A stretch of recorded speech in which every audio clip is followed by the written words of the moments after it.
трики. Так, пока настроимся на все это дело, то и рак на горе свистнет. Где-то приблизительно так получается. Или же вот так. Ну, наверное, должно идти. Сейчас посмотрим.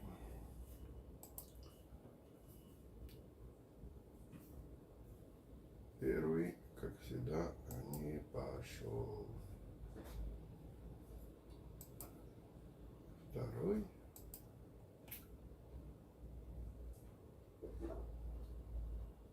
Второй вроде бы даже и пошел.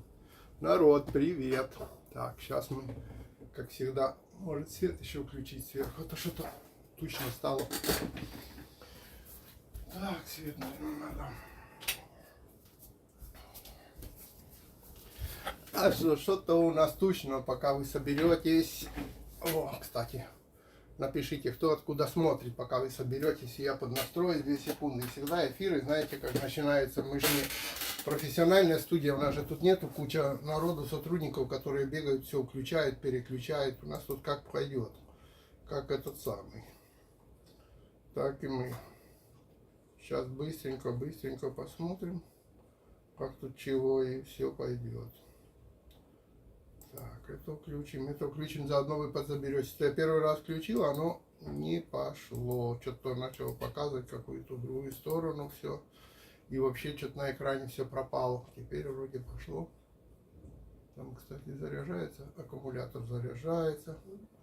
Отлично. Так, сегодня будем болтать. У меня тут появилось время, мы компьютерное видео заснял, в магазин съездил, и появилось время поболтать. О, привет с Кубани, привет, звук тихий.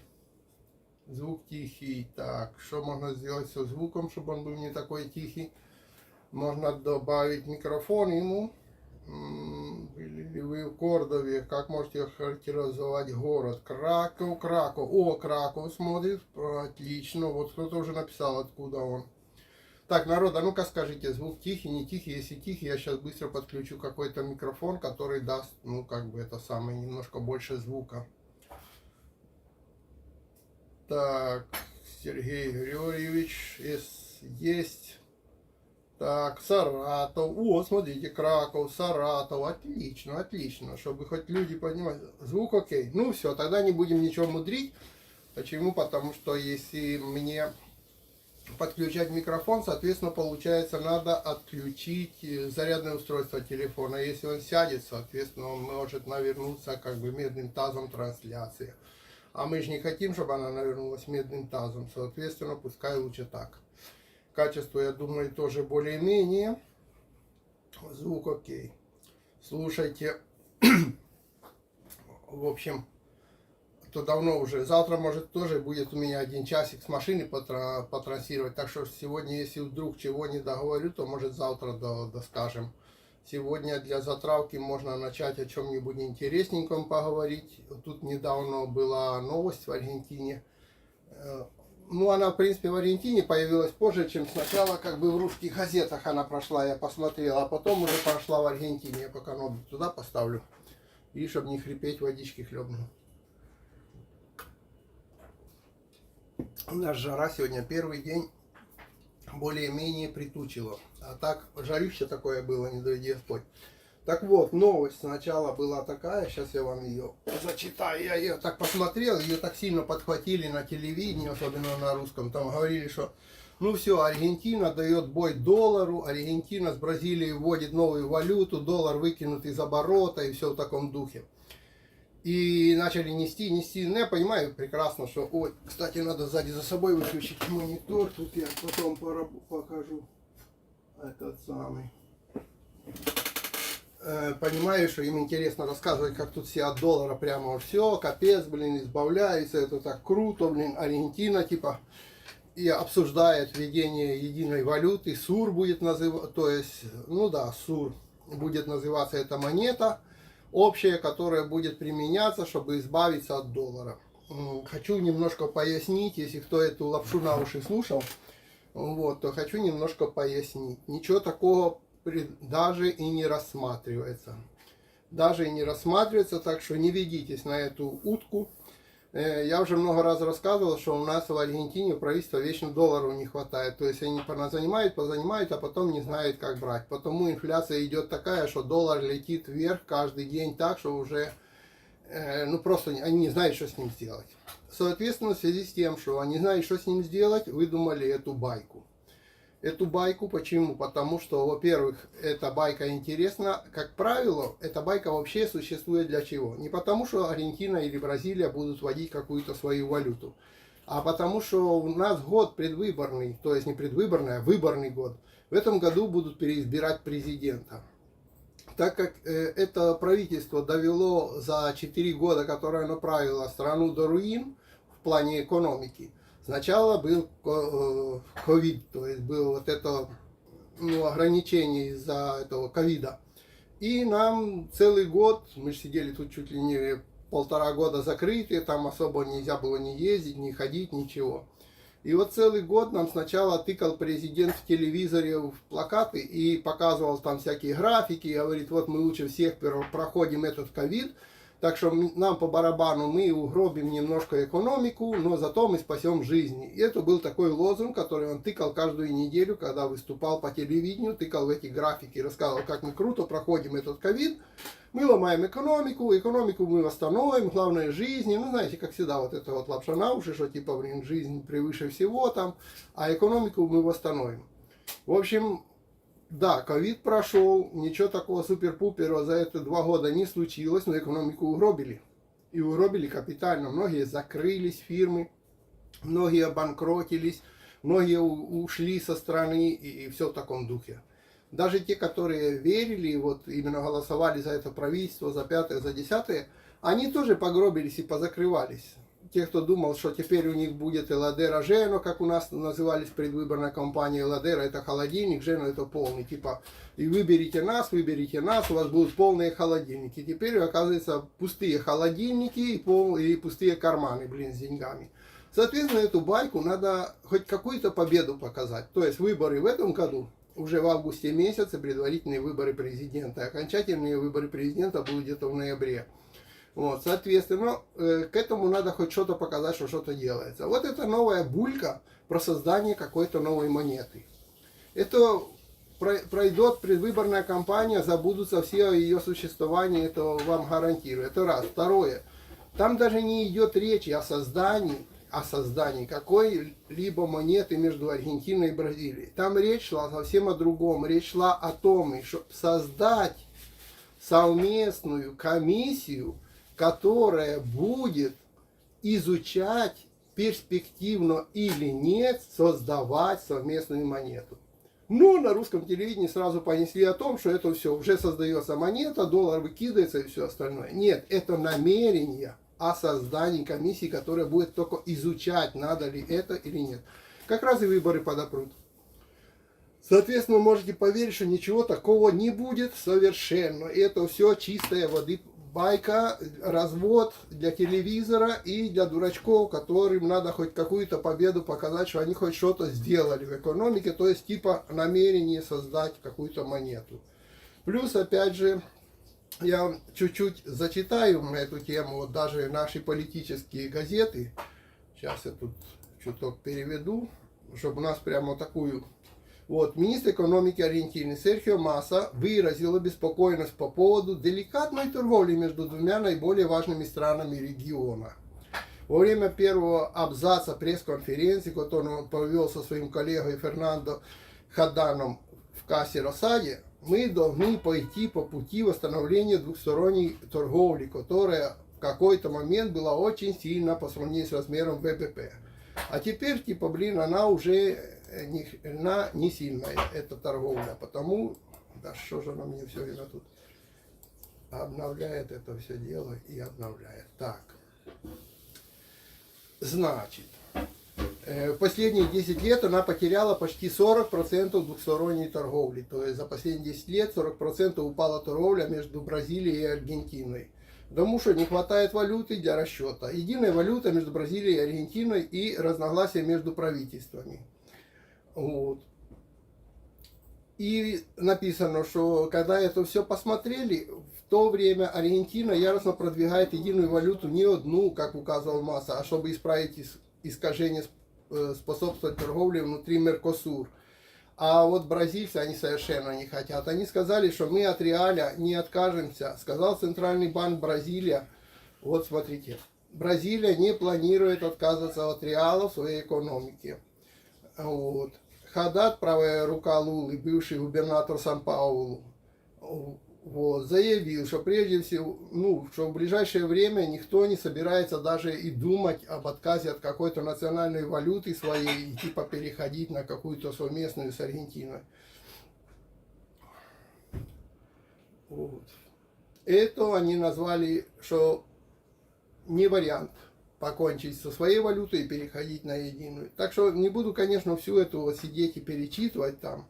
Но я просто хотел объяснить тем, кто и правду слушает эту туфту и думает, что теперь тут сейчас Бразилия, Аргентина. Я смотрю даже между приехавшими новыми мигрантами тоже вот в чатах пошла вот это, ой, что-то надвигается, ой, тут сейчас создаст Аргентина с Бразилией, тут как пойдет, тут как поменяется. Нифига никто никуда не пойдет, нифига ничего особо не поменяется. Это пройдут выборы и на том все кончится. Бразилии невыгодна эта валюта совместная, а аргентинскому правительству нужны доллары. Цены растут. Раньше они гнались за долларом, потому что доллар рос, а теперь цены растут уже без доллара. Даже когда доллар на какие-то дни останавливается, цены один черт растут в магазинах так, что уже реально ходишь и удивляешься. Ты уже не знаешь, сколько тебе нужно вообще, зарабатывать, потому что, к примеру, сегодня я там шортик маленький ставил, ты заходишь, сейчас уже через месяц закончатся детские каникулы, и дети пойдут в школу, и надо будет детей собирать в школу. Это, ручки, тетрадки, всевозможные халатики, у нас дети в халатиках ходят в школу, сумочки, что там детям надо. Вот я сегодня показывал, к примеру, 6 тысяч, почти 6 тысяч, пачка бумаги для принтера. 3,5 вшивой бумаги, которая вообще не на слуху ни у кого, это просто с этой супермеркадо. 3,5 тысячи. Теперь прикиньте, если ты компьютер ремонтируешь за 4 тысячи, это что, ты отремонтировал компьютер и тебе не хватит на то, чтобы купить пачку бумаги для принтера? То есть как вот надо в голове сразу у всех переворачиваться. Бум, когда они такие цены видят, думают, да ну нафиг. Соответственно, сколько за ремонт компьютера? 15 надо брать, а не 4, не 5, не 6. Понимаете? И так каждый. Это не потому, что я занимаюсь ремонтом компьютера и только у меня. Нет, так каждый. Ты заходишь в любой магазин и все.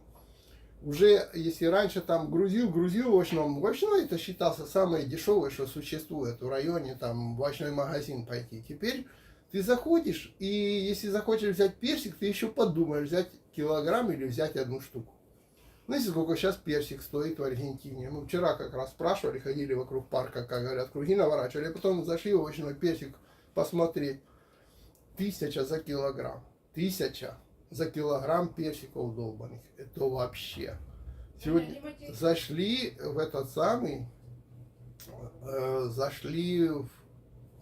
сегодня были в супермаркете, апельсины, уже 300 с лишним. Я говорю, смотришь, 300 апельсины, что там, не знаю. То есть уже даже не от доллара это зависит. Уже до того доправились, что они уже вообще не управляют этой экономикой. Осталось только политические всякие заявления и больше ничего. Так что не будет, я вам гарантирую, никаких, это кроме политических заявлений о намерении подумать на эту тему, ничего больше не сдвинется. То просто надо найти победы к выборам. Я думаю, многие знают о том, как находить какие-то победы к выборам надо правительству. И, соответственно, они там начинают гнать всякую туфту и рассказывать всякую ерунду.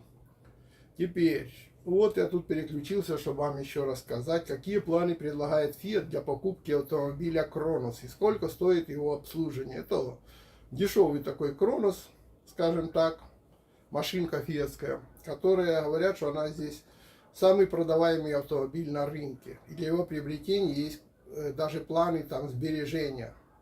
Или финансирование бренда есть. Все варианты и цены. Так, сколько стоит самый привлекательный, самый маленький, самый вот такой автомобильчик в Аргентине? Смотрите, вот я вам так покажу. Вот такой вот. Вот такой. Маленький. Кронда Фиат. Ну, скажем так, ездить на работу, с работы особо далеко ты на нем не уедешь. Так, смотрим. Январь.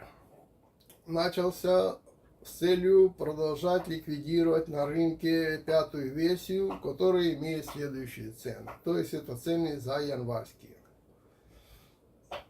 Так, какой-то тут, ну, в общем, они тут идут с каким приводом и все такое, типа аттрактивы, привлекательный, драйв, прессионность, ну, в общем, разные модели, ну, эти самые варианты, но все равно, привлекательный привод, драйв, привод и пресиссион.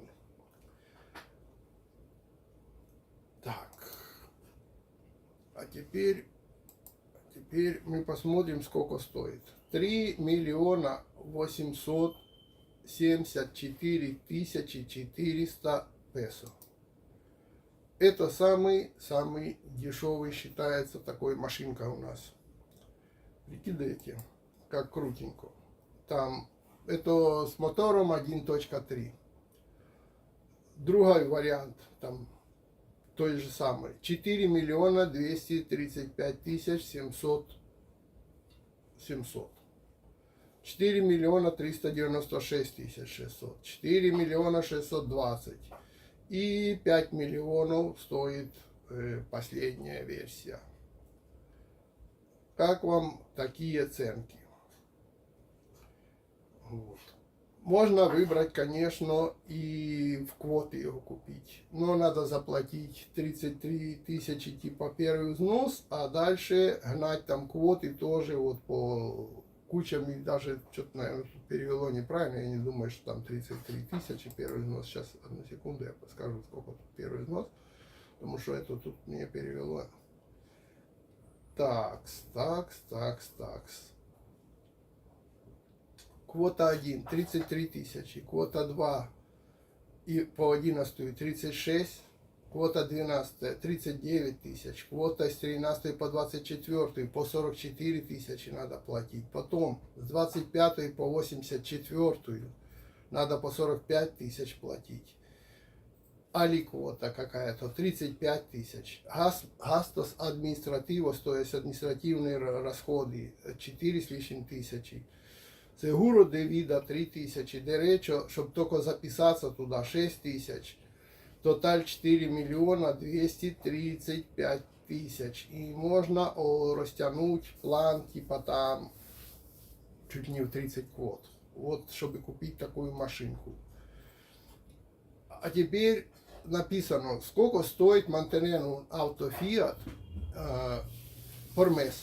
То есть, сколько стоит обслуживание такой машинки в Аргентине, если ты ее купил, конечно, в месяц.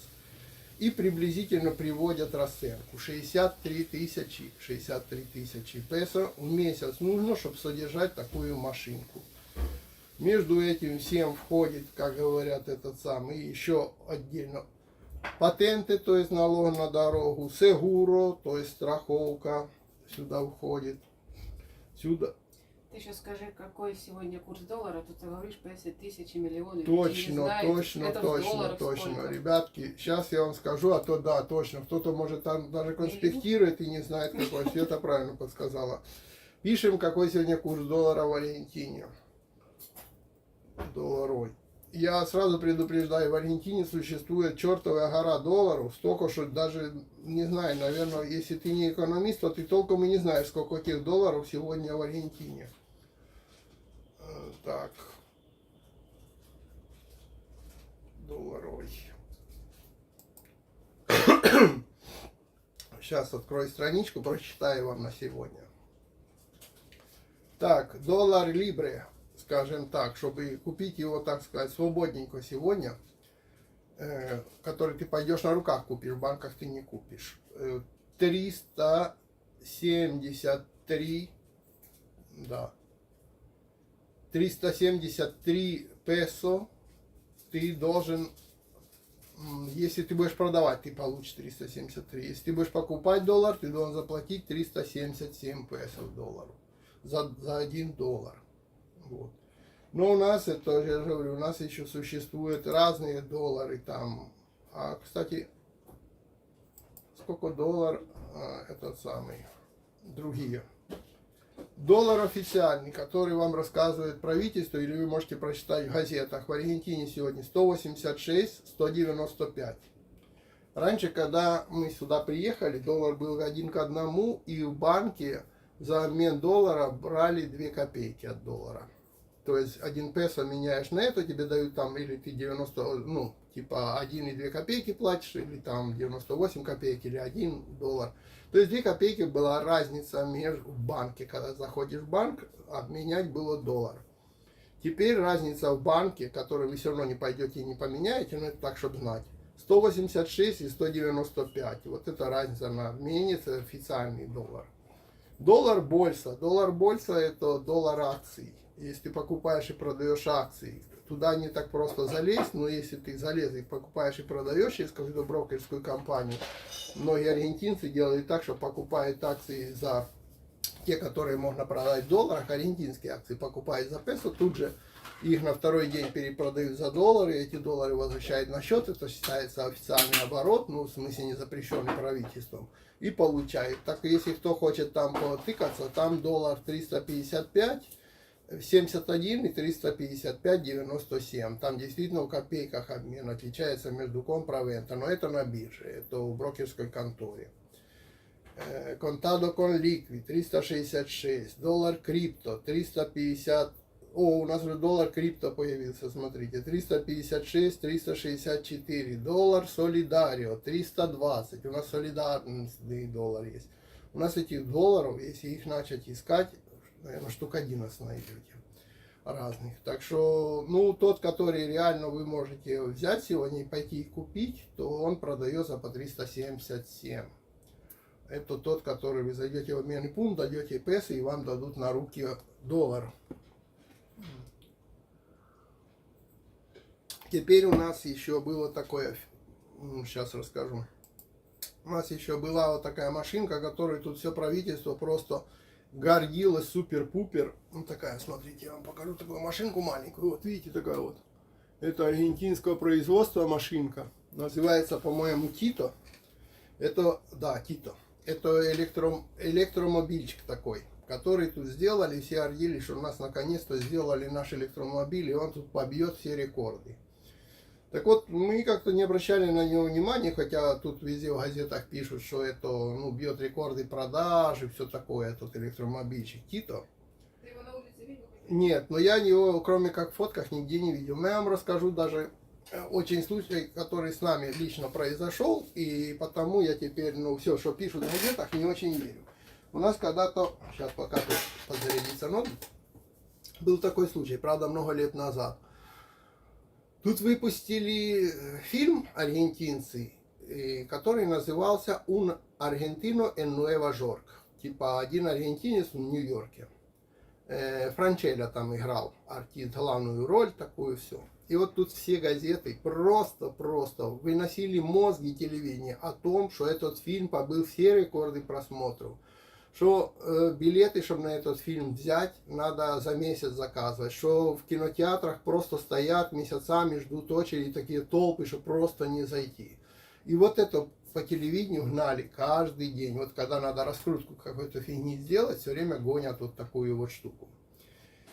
Мы с друзьями с аргентинскими один раз были в микроцентре в то время как раз. И проходим, и написано на витрине в микроцентре, что типа идет этот фильм в этом кинотеатре. Мы такие думаем, блин, неужели нам свезло? Надо подойти до кассы и спросить, на когда есть билеты. А ну, были так две семейных пары, скажем так, я за Света, еще одна аргентинская семейная пара наших друзей.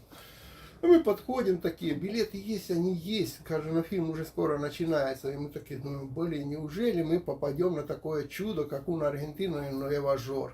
Схватили эти билеты, залетаем в зал, фильм начинается, начинаем осматриваться. Знаете, что было? Мы были единственные в зале. Вообще пустой зал. нас было 4 человека, мы целый фильм смотрели вчетвером. После этого я понял, что такое, вот, что тебе по телеку показывают. И когда тебе рассказывают, что это бьет, блин, все продажи, это бьет все рекорды, это просто вырывают с рук и месяца в очередях стоят. Ты заходишь в кинотеатр, там вообще никого. Пусто, блин. Мы были 4 человека, мы просидели весь фильм, 4 человека. Никто больше не пришел. В центре города, когда вся пропаганда показывала нам, что вообще мест нет, не найти вообще на него. Вот так, если вам рассказывают, что Тито расхватывает, тут просто аргентинцы, ну просто прутся, вот их не найти. Так это правда. Я вот за все время, сколько это Тито тут показывали, я ни одного не видел вообще своими глазами в Буэнос-Айресе. Ни одного, чтобы подойти к нему, хоть позаглядывать в него. Так и теперь оказывается, что на нем еще нельзя, вообще-то, кроме как в городских условиях, никуда больше ездить нельзя. То есть вы не можете поехать по автописте, по трассе скоростной, вы не можете поехать за город по одной простой причине. Во-первых, он едет только 50 км в час, больше он не едет. А у нас даже на автопистах за городом написано, что минимальная скорость на автописте 65. То есть разрешено 130 максимальная, и знаки половина от максимальной всегда является минимальной на скоростной дороге. Соответственно, ты не можешь на нем поехать на море. Вот купил ты это Тито и скажешь, вот у меня отпуск, хочу на море поехать, ребята. Вот. Так вот не поедешь. Во-первых, ты не можешь ехать по автопистам. Во-вторых, он едет 50 км в час. Это сколько вы до того моря будете ехать, если еще будут пробки. А в-третьих, у нее хватает, даже если он не стоит, а просто едет на 100 км зарядки. Потом вы еще не найдете нигде никаких зарядок. То есть мы видим на некоторых, на крупных, где там написано, что там типа заряжается, но мы никогда не видели, чтобы там кто-нибудь заряжался. Это раз. И второе, наверное, он не за 5 минут заряжается, как бензиновый автомобиль. Соответственно, с такой вот ерундой ему запрещено выезжать на нормальные дороги и ездить куда-нибудь, кроме как к соседке. Вот к соседке ты сможешь съездить, а больше не знаю, кому это Тито надо. То есть мы так посмотрели, это, по-моему, очередной разводилово, вот такое оно, это разводилово, это такое, 2 велосипеда с крышей скрученных до кучи, видите? Так что, кто хочет аргентинский Тито, а стоит он, наверное, я не знаю, вот надо найти где-нибудь цену этого Тито. Стоит он, наверное, как Мерседес. Раз он тут созданный. А ну-ка сейчас попробуем найти прессию его. Просто самому интересно стало. Сейчас прессия. Так. Тито. Прессию.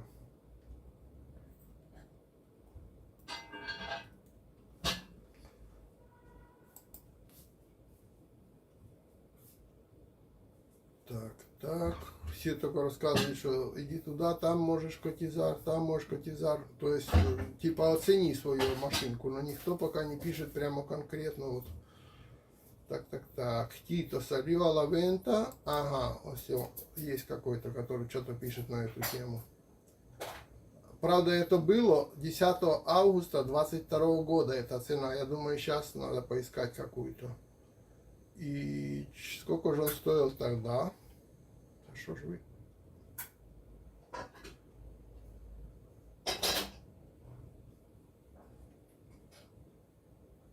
Ага. Блин, и тут зажали, не говорят толком, сколько стоит этот Тито. Как купить Тито? Так, precio di Tito in 5 puertas según su versión. Значит, смотрим Тито. Тито стоит $18 тысяч. Как вам 2 велосипеда с аккумулятором и крышкой? $18 тысяч. По-моему, за $18 тысяч можно купить нормальную машину. Прикидывайте. Читай комментарии уже. Да подожди. А если у него еще аэрокондиционадо есть, так он $19 250. Это стоило, когда он выходил. Вот. А C5 300 con aereo condizionato $23 тысячи. Офигеть. $23 тысячи стоило Тито с кондиционером. Так, теперь что мне тут пишут? Здравствуйте, были ли вы в городе Кордове? Как можете охарактеризовать город? Никак бы я в нем в середине прямо не был. Я вот просто его объехал стороной. Это уже говорил. Так, привет из Саратова. Окей. Добрый день. Какую школу порекомендуете для обучения детей?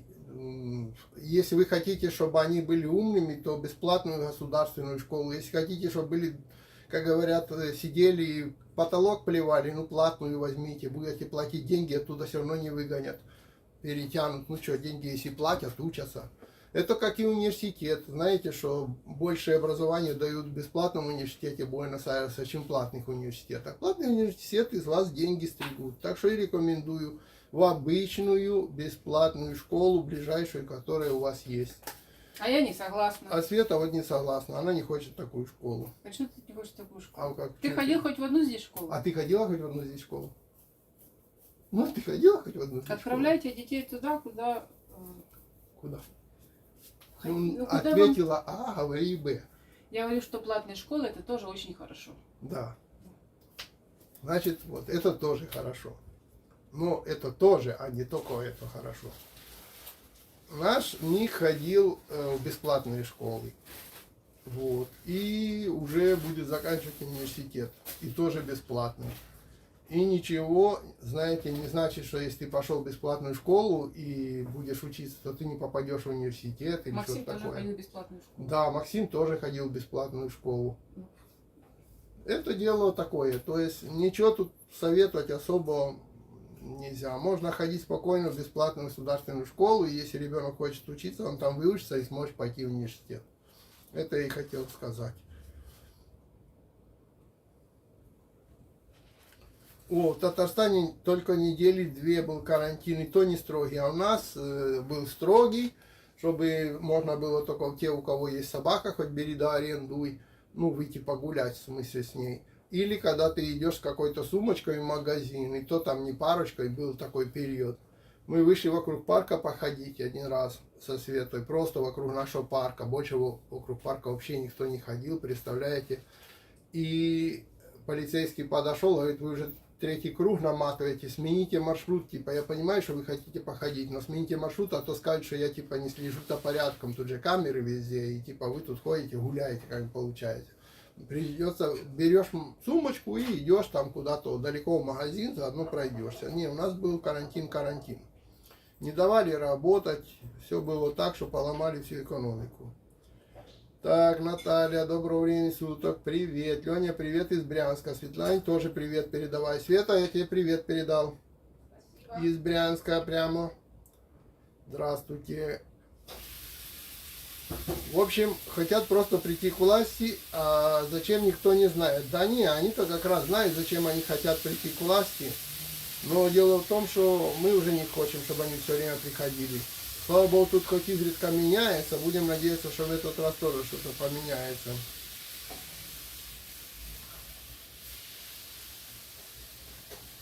О, видишь, в Питере тоже пишет вот это самое Наталья, что тоже все подорожало сильно после 1 января. Хоть в магазин вообще не ходи. Ну, есть такой моменты, когда ты думаешь, ну, часто так было, что вот дорожает, но ты как бы так все-таки понимаешь, ага, это подорожало, то подорожало, ну и там где-то подорожало, и ты чуть-чуть. А есть такие прямо, как у нас называется, дегольпы, то есть такие ударные волны подорожания, такие сильного прямо подорожания. И, по-моему, они его контролировать не могут, потому и уже вряд ли это и смогут контролировать. Особенно сейчас, когда будет вот этот полгода осталось до выборов, конечно, никто уже там особо не сможет ничего контролировать. Если уже за 3,5 года не смогли, то и последние полгода ничего не смогут. Так что будем просто переживать такой год, как он есть. Ничего тут не поменяется.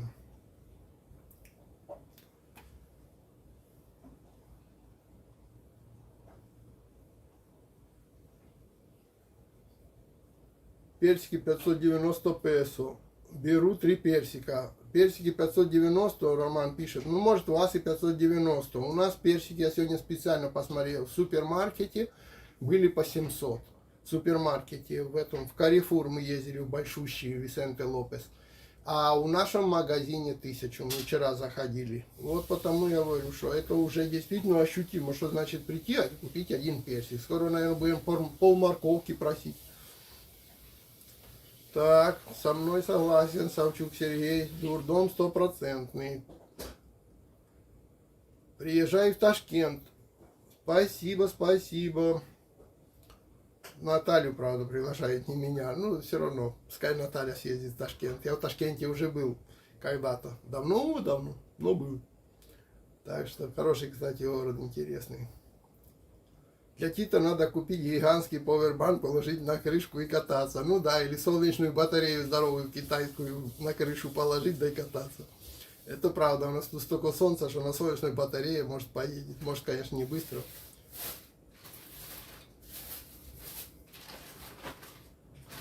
Так, вы не устали от этого безобразия, никакие выборы ничего не изменят, не жизнь, а призабание. Ну, не знаю, я бы не сказал бы, что тут прямо такое уж призабание, и что выборы ничего не изменят. У нас периодически меняют. Правда, не всегда в хорошую сторону, бывает еще хуже становится. Это да, и все-таки у нас как-никак, но у нас выборы проходят, и бывает меняется даже. И до этого не так уже призябание было. Это началось с тех пор, как тут пришла эта правящая партия, которая сейчас правит. Вот.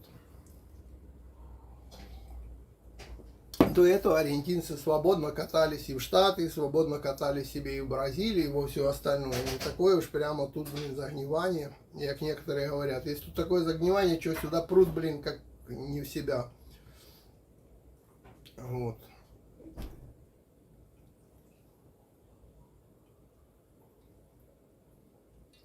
Скажите, пожалуйста, услуги стоматолога в Аргентине бесплатны для граждан? Нет, не бесплатны.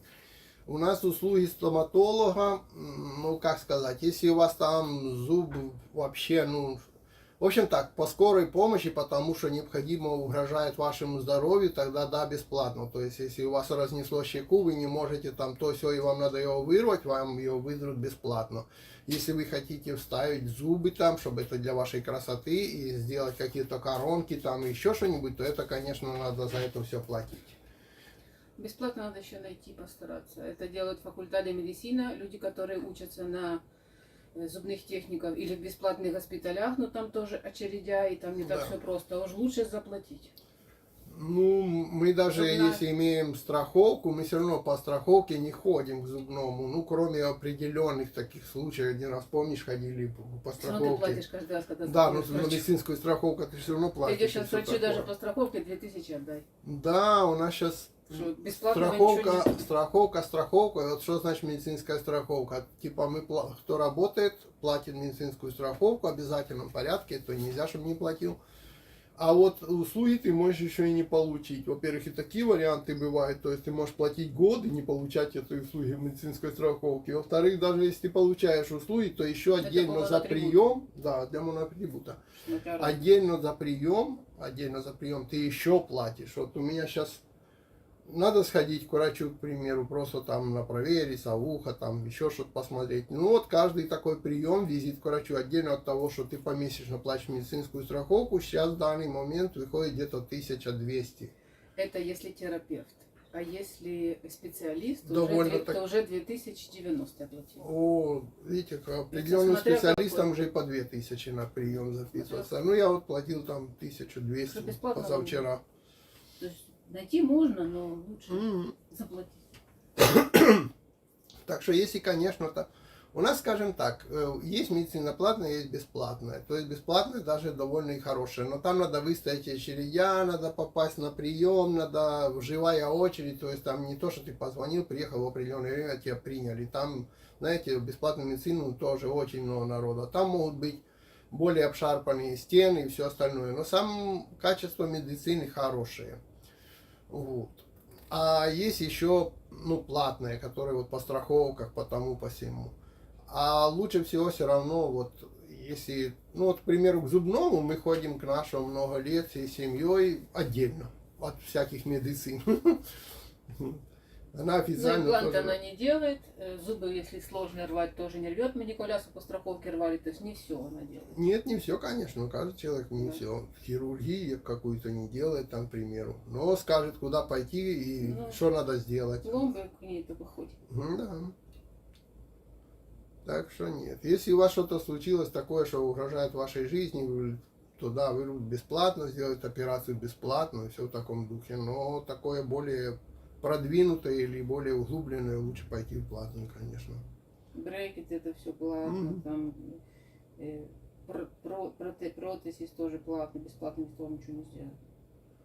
Так, всегда смотрю тебя, так как реально смотришь на вещи. Как ты думаешь, после выборов курс доллара вернется к официальному, смотря кто выиграет? Если выиграет, скажем так, партия, та, которая правит сейчас, нет, не вернется, никогда не вернется до тех пор, пока они будут у власти. Если выиграет, к примеру, Лоретта, то есть вот партия типа оппозиционеру, да, вернется в обязательном порядке, станет официальным Я думаю, курсом. наоборот. Какой бы Станет ни официальным был, курсом тот, который сейчас неофициальный. нет, в Не смысле, вернется вернется кто-то. ли к официальному, я То имею в есть виду единому. единому. Ну а люди спрашивают к официальному. Нет, ну Официальному так не вернется. официальный будет такой, просто другой. единому Да, курсу да. К может единому быть. курсу по-любому вернется, если только будет не это править партия, к единому курсу. Какой же это будет курс, это уже другой вопрос. Может он будет такой, как сейчас этот нелегальный, а будет один. Но такое всегда, когда только они правят, всегда курс единый. То есть какой, это другой вопрос. 1:1, 1:4, 1:16, 1:15. Это уже десятое. Но было всегда, ты пришел в банк, вот какой курс один есть, такой и есть. То есть люди всегда знают. Ты его туда можешь положить, ты его там можешь взять, ты спокойно можешь его тратить за границей, покупать что-то и все. А с другой стороны, нам пока эта партия тоже еще ничего особо не обещала. Мы еще не знаем, что они будут делать. Да, предвыборных обещалок обещаний еще не пока было. нету, Я думаю, так. они где-то в мае начнут обещалки. Пока мы и то даже и не знаем, это мы так Ну, хотим. мы так, ну не то, что хотим, всегда, когда не было кишнеризма, всегда был единый курс. Другой вопрос какой. Когда Макри заканчивал, какой курс был? 1:15, наверное? 16, да. К 16. Не, это Кристина была не к 16, Макри больше было, 40 где-то было. Около 40. Ну, я не помню, Ну но хорошо. 16. 16 Вот они его Кристина. критиковали от того, что 40. когда Кристина заканчивала перед Макри, тогда где-то, если мы правильно помним, где-то 1:15 было. Хотя все почему-то замалчивают, но при ней до 15 и поднялась, скажем так, потому что вообще было 1:1, когда мы сюда приехали. Но все считали, что это достижение, и начали критиковать Макри, который довел типа 1 до 40. Но все, блин, никто не критикует, когда сейчас доходит уже до 400. Ну, что ж не критикуют? От 40. Критикуют. Ну, я критикую. Аргентинцы все критикуют. Почитай Да. чатики, они все недовольны. Как это не... Я не понял, ты ее в оппозиции? Я в оппозиции, да. Потому что ты людям рассказываешь байки. Ты сказал, что ты вообще в эфире А лезть тут не написано будешь. «Открытый диалог. Жизнь в Аргентине». Да. У меня открытый микрофон. Имею право. Я просто хочу Я немножечко... за справедливость. Не то, что за справедливость, но просто Вот. Да, все правильно. тебе так будет интересно. Я думаю, что курс будет один. То есть на двух курсах это просто тупо наживо идет. Вот, когда много курсов, это хороший откат конкретный идет. Именно тем, кто правит этими курсами. Там, кстати, На есть меня такое, говорят. то, что люди там, кто работает официально, и все такое, могут купить $200 по официальному курсу. Да. Поверьте нам, мы не я, не Леня, мы не можем этот доллар Мы не купить. можем купить, потому Нету что если мы такого. купим, знаете еще... Тебе не продадут. Не, ну, во-первых, не продадут, во-вторых, я и сам не пойду его покупать. Так что Потому что если там ты начнешь это покупать, значит там ты тогда не имеешь права купить больше не на бирже этих долларов, ты не имеешь права. Вот ты же типа купил 200 государственных, значит тебе запрещено, к примеру, вложиться в акции и купить на акциях. Ты не Всё можешь равно, еще что-то. Тем, у кого есть субсидии там на свет, на газ, им отрезают эти субсидии. у нас Говорят, нет. есть, у нас нет. И говорят, если тебе хватает купить $200, так значит тебе хватит и за свет, за газ без субсидий платить. Ну То помнишь, есть мы там один раз вообще пробовали мне наказание. купить, там не Да было не, нам- ничего нам не... И оно крутит, и высвечивает. Это Ну, раз, все а поняли. второе там написано, что ты пойди в налоговую и возьми чуть ли не справку Да, о да, том, да. что ты имеешь право их купить, что ты там, ну, в общем, там- Смешно, $200. да, $200, Даже не как будто 2000. тебе 2 миллиона, блин, пытается продать по 1:1. да даже не один, там другой курс, там даже не официальный, а там плюс еще какой-то, еще 30% налога какого-то, чуточку дешевле получается, но и это ты купить не можешь, работа официально. Да, это так и есть. Это все только на бумаге. А дальше, как говорят, летра чика, читайте, учитайтесь. Так и до Мелкий. состояния Венесуэлы можно докатиться. Можно, конечно, спору нет, мы этого и опасаемся, никто и не хочет докатиться ни до какой Венесуэлы, ясный перец. Так что мы уже на первом месте по инфляции? Да. Мы туда уже давно перегнали, перекатили. Да не, еще не перекатили, в Венесуэле все-таки курс там, по-моему, 1 миллион и идет. Это ж чисто, это ж вот когда начинается такое, знаете, там народное правительство, как оно себя всегда начинает называть, мы там за народ, мы там за это, вот туда оно всегда и катится. Вот вам простой пример народного правительства Венесуэлы и многих других. Не будем тыкать пальцами, но все прекрасно знают. Так, какой порекомендуете район для жизни? Да, любой район для жизни можно. Это где люди привыкают, если честно. Конечно, я бы порекомендовал чуток, может, не на окраине, а где-то в капитале федерале, если вы рассматриваете Буэнос-Айрес. Но есть и куча городов вообще в Аргентине, и куча поселков в Аргентине спокойных, нормальных есть. Но в Буэнос-Айресе мне, к примеру, нравится Бельграно, Нунес, это то, что мне нравится. Многим нравится Палермо, я не хочу на Палермо. Мы тут был у нас вариант переехать на Палермо, мы поехали, посмотрели вокруг себя, говорим, да ну нафиг в этом дурдоме жить не. Вот, то есть там народу бегает немерено, там вот как муравейники. Как-то я привык уже к более спокойной жизни, в каких-то более спокойных районах. Хотя основная масса, он чешет Палермо и ничего, там у них веселуха, движуха, там им все нравится. Ну да как ты привык. Вот. Но, конечно, я бы не рекомендовал селиться в дешевые, где вы найдете, там, не знаю, Авижанеда, дешевый район, ага, Матадерос. Ла-Матанса, да, вот это вот Ла-Матанса, там, блин. Вижа-Лугано. Ага, вот это, чтобы мы не рекомендовали уж точно. Там Констусион, Вижа-Лугано, я же скажу. Хотя и там живут люди, спору нет. На безвыходном и там поселяются и привыкают некоторые даже. Нельзя сказать, что везде люди живут. Другой вопрос. Вы же хотите, наверное, чтобы ваши дети спокойно ходили в школу, со школы, с телефонами в руках, чтобы на них никто не нападал и все такое, и на вас в том числе. То я бы предпочел такое более спокойные районы, наподобие, я же говорю, там, Нунеса, Бельграно, того же Палермо, там, и то, смотря где. С одной стороны, Риколета это круто, с другой стороны, через железную дорогу Вижа стоит, откуда они через железную дорогу вечером на охоту прибегают на Риколету. Так что... Так.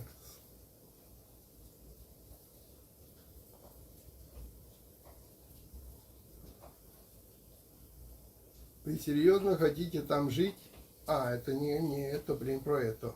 Да, серьезно, тут знаете, сколько серьезно людей приехало сюда жить, что мы уже думаем, вот, может уже хватит, может уже пускай это самое еще где-то поселится. Вы думаете, Аргентина это такая страна, в которой не хотят жить? Тут хотят жить больше, чем в цивилизованных странах люди. Так что...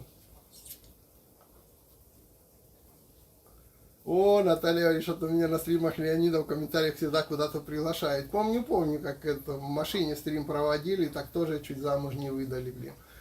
Так и тут.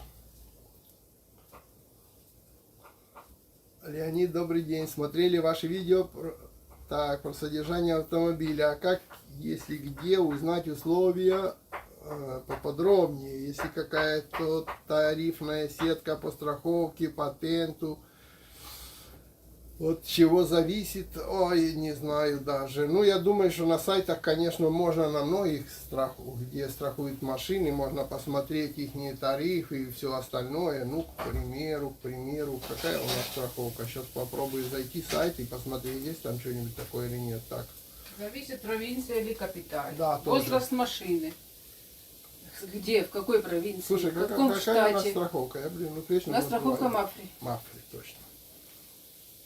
Потому что в провинциях одни, в Сан-Луисе одни, в Мар-дель-Плате другие, у нас третьи правила. Страховка зависит еще от возраста машины, от марки машины, от стоимости машины. Если у вас машина дорогая, страховка будет очень дорогая. Страховка на Amarok это одна, страховка на Chevrolet Onix это другая. По возрасту страховки. Что ты, Леня, не соображай. Да, совсем затупил. Вот, к примеру, страховка, которой мы пользуемся много-много Я лет. знаю, у Люды в Ирландии там Вот такая, вот так называется. Мапфри. Мапфри, видите? И тут заходите на этот сайт и смотрите. Здесь нарисована машинка, дом и просто страховка, где сердечко, это типа персональные страховки. Нажимаете на машинку и вам типа это самое. Написано, что за 30 секунд сделает котизацион. То есть вы указываете все свою машину, какая у вас чего, отвечаете на вопрос, и через 30 секунд на сайте вам выдаст, сколько вы будете платить за страховку. Очень все просто. Кто не знает, как переводить сайты, нажимаете вот так, заходите на любой сайт, нажимаете левой мышкой, левой кнопкой мышки, так я Ты так думаешь, там себе. людям видно? Да, конечно, видно. И всегда найдете вот здесь, вот, когда пошискаете, там будет перевести на русский. Нажимаете на кнопочку перевести на русский, и весь сайт будет на русском языке.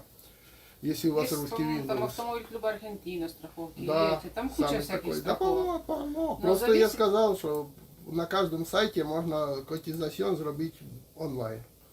Можно зайти и сразу узнать, сколько стоит. Конкретная машина.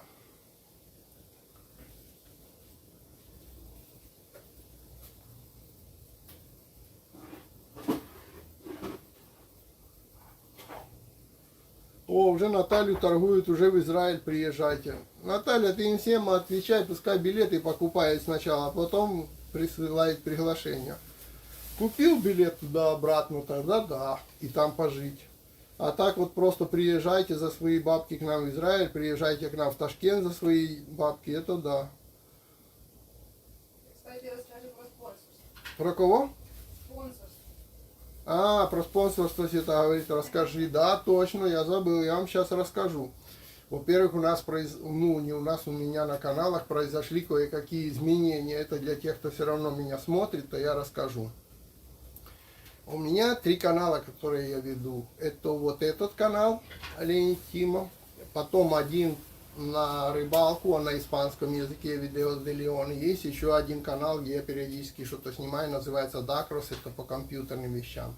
Так вот, на всех 3 каналах уже где-то с недельку мы все видео делаем субтитры и переводим название и описание и субтитры. Ну, я вот на 10 языков, это на своих каналах на 20 языков.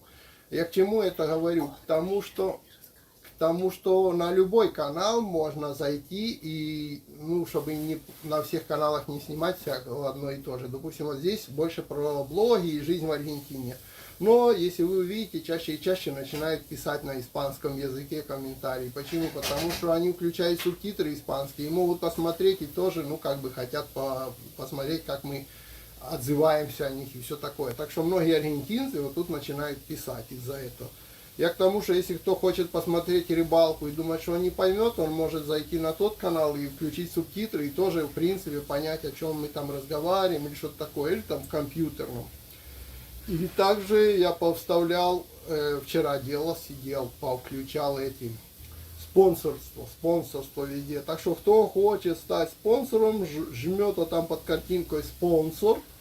И там можно выбрать всякие тарифы. И кто не может по какой-то причине, потому что им царь не пускает платить за спонсорство в Ютубе по таким причинам, то там еще есть в описании другие варианты, типа криптокошельки, донаты, PayPal и все такое. Вот на 2 каналах уже сделал, а на 3-м еще нет. Так что желающие, как говорят, которых долларов столько, что не знают, куда девать, можете нажимать на кнопку спонсорства.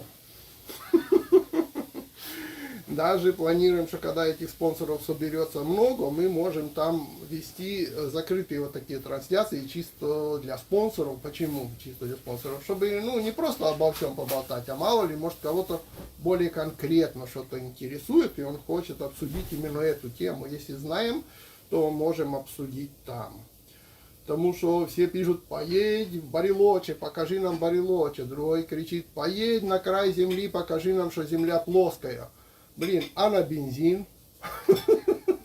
Так что желающие, чтобы я поехал плоскую землю показал. Надо, чтобы, блин, на спонсорство сначала, а потом на плоскую землю.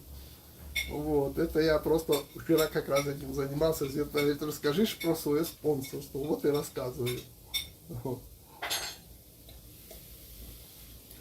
Такс. Чего нам тут еще? Так. Приток куда, не понял. Это Наталья тут про приток куда-то в Аргентину. В Аргентину и правду приток приехал большой. Правда, как мы и планировали, и был первый, знаете как, наблюдая за мной приехавшим, это довольно интересно. Люди, конечно, разные, по разным причинам приехали. И, наверное, ни для кого не секрет, что в Аргентину сейчас народу прет, я не знаю, куда еще больше может переть, в какую страну, кроме как в Аргентину.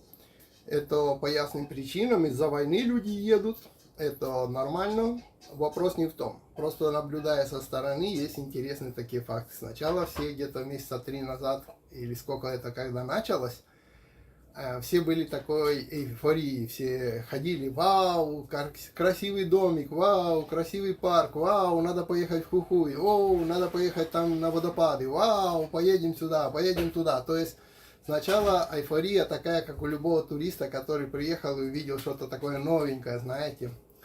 Потом официально, что не все имеют право остаться, а все имеют право въехать без визы, но как туристы. Потом каждый находит, как ему остаться, да. И деньги, что надо тоже зарабатывать. То есть основной массы, которые смогли добраться до Аргентины, конечно, деньги есть еще, чтобы пожить какой-то период. Но я думаю, что не на всю жизнь. И придется где-то зарабатывать. Теперь начинаются такие маленькие, как бы, замечаешь, что некоторые уже и не так много могут путешествовать, потому что начинает озираться на кошелек, который остался, заработки аргентинские пока что никаких еще. А те же тоже не бездомные кошельки, соответственно, уже больше как бы, о нет, уже может мы так далеко и не попрем, о, уже может мы так далеко и не поедем. Некоторые начинают такие сходить как бы зернышки таких высказываний, как «О, а кто уже столкнулся с тем, что надо продлевать визу? О, а как вы делали? О, а как же мне теперь продлить?» То есть начинается такая эмоция первая, такого восхищения как бы прошла, и теперь уже, когда прожил 3-4 месяца здесь, начинается осознание того, что надо уже что-то делать. Так что посмотрим, как дальше будет, но пока уже у людей начинается осознание того, что, о, блин, надо же за что-то зацепиться, надо что-то начинать делать, надо как-то устраиваться. Поначалу все такое, как говорят, знаете, турист это одно, а типа жить это другое. Туристам оно везде хорошо. Зашел, посмотрел, магазин, купил, все. Когда знаешь, что назад поедешь, на вот этот период деньги есть, это все круто. Но когда ты не знаешь, когда назад поедешь, а деньги еще не научился здесь зарабатывать, это уже не так становится круто через определенное время. Так что пока такое осознание того, что надо начинать что-то делать. Сейчас у людей происходит.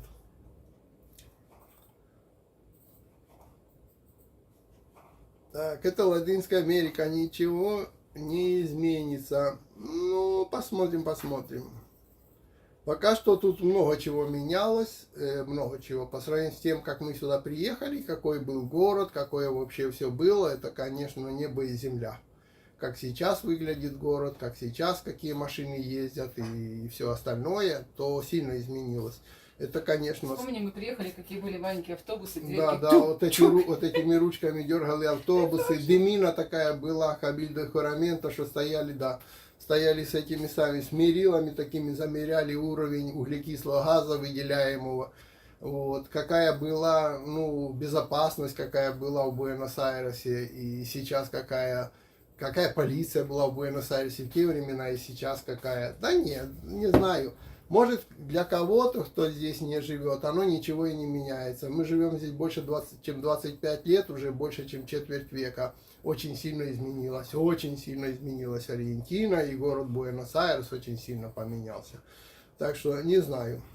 Не так, конечно, быстро, как там по щелчку, раз, все, завтра, круто, нет, так нет. Но кто захотел найти что-то себя, тот нашел, как правило, кто может и не все, и все такое. Но город очень сильно изменился, народ поменялся. Да нет. Я считаю, что меняется в лучшую сторону и будет меняться и дальше. В Португалии можно дом снять за 350 евро. Я вам скажу, что здесь можно еще дешевле дом снять. Такое название. В Португалии можно дом снять. Я вам скажу, в Аргентине можно за 100 долларов дом снять. Просто другой вопрос, в какой провинции и в каком Мухасранске, это другой вопрос. Так и в Португалии. Португалия у нас что, вся прям сияет? Это, как говорят, вот в этом самом Лас-Вегасе, а знаете, что в Лас-Вегасе от казино, блин, через 100 метров бомжицкие районы стоят от казино. Так что Лас-Вегас разные бывает, и Португалия, наверное, разные. Так что где можно снять, можно и не снять. Ну, люди снимают мордой платье за 300 долларов. Да, 350. у нас некоторые знакомые за 300 долларов двухэтажный дом мордель платья снимает, знаете. Так что в Португалии. Нашли с чем сравнивать. Португалия и Великая Аргентина. Великая Аргентина это Великая Аргентина, а Португалия это маленькая страна. О, как мы. Это шучу я. Но это правда. Здесь тоже можно снять. Если брать так вот, сказать, в Португалии. В Аргентине можно тоже снять, и еще и дешевле можно снять. Другой вопрос, кто там жить захочет в том месте именно. Так. В чем плюс Аргентины, если все дорого? Плюс Аргентины, что она подальше от Европы и от России. Блин, вот вам самый простой на данный момент плюс Аргентины. Честное слово я вам скажу. На данный именно момент. Так. Так, не была, просто слушаешь, что Леонид рассказывает, как-то не хочется. Ну, это хорошо, что не хочется, потому что, честно говоря, люди должны жить там, где им хочется. А если не хочется, сюда лучше не ехать. Это правда. Так, Израиль тоже так себе. Ну, не знаю, я думаю, что людям, которые живут в Израиле, им довольно-таки нравится. Привет с Украины. Во, приветик. Так, куда-то я тут перескочил. А, вот, Анна пишет. Привет с Украины. Привет. Латинская Америка хороша тем, что она далеко от Европы. Блин, я только перед этим сказал. Я даже не дочитал до этого комментария. Ну, как мысли, блин, у дураков сходятся. Я это и сказал. Что она сейчас подальше от тех мест, куда бы не хотелось попасть. Вот тем и хороша она. Вот. Тогда вам в Америку. Для меня Израиль лучшая страна. Я только что и про это сказал. Я говорю, люди, которые живут в Израиле, наверняка им она самая лучшая. Что скажешь про Мадейру, Португалия? Я лично ничего не скажу, потому что я там не был. Так.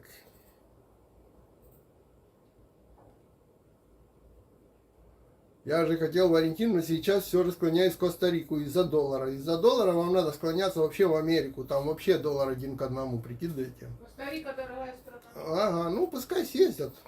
Вон в Уругвай можете съездить, там тоже доллар.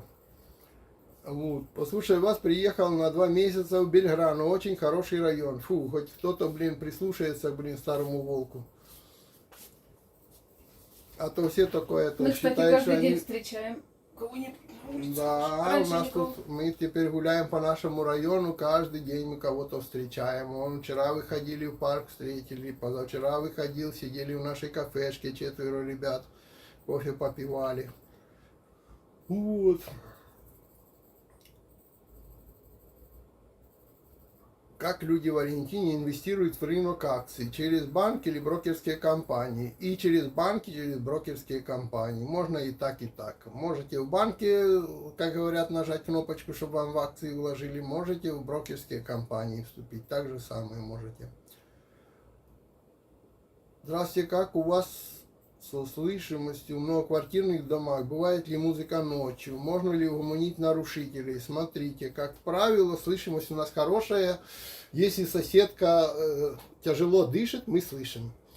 Вот, это раз. Второе, в нашем районе, я не знаю, у нас особо, бабка одна орала по утряне, но она, по-моему, просто немножко больная человек, ее уже забрали в больничку, так что она теперь не орет. Все остальное, как правило.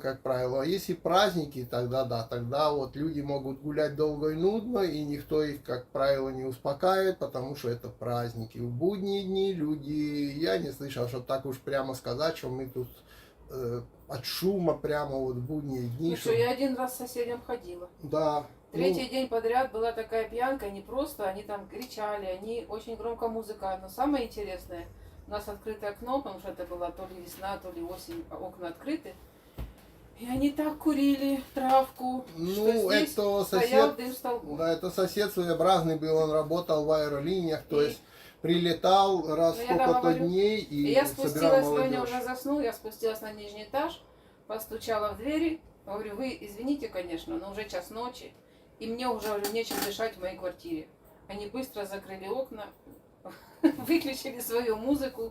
Ну, и то всё. есть реагировали нормально на эту тему. А вот, кстати, у нас тут жила русскоязычная пара, уже съехали, год где-то жили. Уже где-то около года, может, назад и съехали или больше, ну, меньше. Вот. Так вот они, да, жару давали. У них были пьяные крики, они жили на 3 этажа ниже нас, у них были постоянно пьяные крики, разборки, пьянки, драки, крики «я тебя убью», блин, мы еще понимали на русском, что они орут. Потом он там бродил постоянно, пьяный, спал под дверями, под дома на лестнице, здесь на нашей, уже Энкаргады, и все соседи говорят, бедный мужчинка, ну, он там был моложе, бедный мальчик, его снова выгнали, он снова на лестнице спит в доме в середине. Такой мальчик лет 40. Ну да, ну так называли его здесь. И полицию им тоже вызывали раза 3 или 4, они там приезжала полиция, внизу они там с полицией объяснялись, в конечном итоге из дома выжили. Не знаю, то ли жаловались тем, кто им сдал, то ли еще как-то, ну, они сдыбились и стало все тихо. Так что, если вам вот так совсем рассказать, то вот Света рассказала про пример нашего соседа снизу. Один раз она им сделала замечание, не прекратили и шуметь, и все, в час ночи. Но в принципе после 11 нельзя шуметь. Если уж совсем достают, это не разовая акция, не 2 А раза, постоянный а какой-то. 3-4 раза. Конечно, можно и пожаловаться, приедет полиция, будет их. Да, можно и полицию вызвать. После 11, в принципе, так шуметь нельзя. Ну, Но если это не Новый год праздник. или Да, какой-то Новый день год, рождения, да, все люди это понимают. понимают. Бывает праздник, там устроят в каких-то патиях внизу, там музыка, шарики, там люди гуляют, то есть день рождения чей-то празднуют. Так это, по-моему, можно и потерпеть. Они тоже имеют право что-то попраздновать. Так что довольно цивилизованно.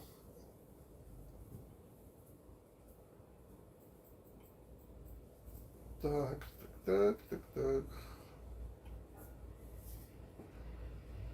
Всем привет, как вы готовите? Так, вы там готовите что ли? Или у меня в телефоне звук, как будто жарят на сковородке, угадали. Света что-то там делает, готовит, она приходит с кухни и сюда двери Да. открытые, Баклажаны запекаю. запекает баклажаны, вот.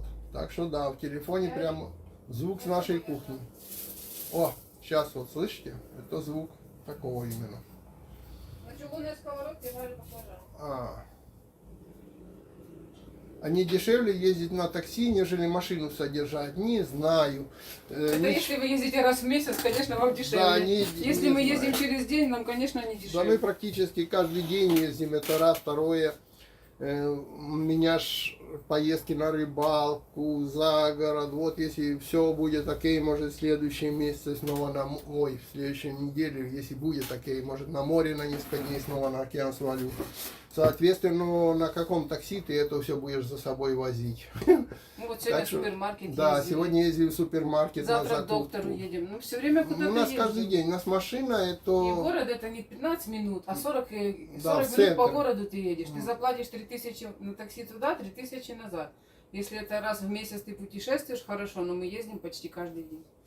Мы пользуемся машиной постоянно. Она у нас это как рабочий инструмент. Каждый день мы куда-то ездим обязательно. Если не в магазин, то в парк, не в парк, то, еще куда-то, то я по своим рыбалкам езжу, то по докторам, то еще. Ну, одним словом, у нас эта машина не так, что, знаете, там, соберемся когда-то в отпуск куда-то поедем. Нет, у нас каждодневная. Каждый день мы ею вот пользуемся. То есть вот как не знаю, как велосипедом, блин. Дома некоторые пользуются. Каждый день. Да. 3 дня мы не брали машину, она не хотела заводиться. Нет, она заводилась, просто она думала один раз приглохнуть, а не заводиться. Не заводиться такое еще тьфу-тьфу не было. Один раз было, когда аккумулятор поменял. Мы тогда были на карантине, не ездили. Ага, тогда аккумулятор сел на карантине, наверное, недели 2 или 3 не подходил к ней, и аккумулятор так сел, что уже начал сыпаться.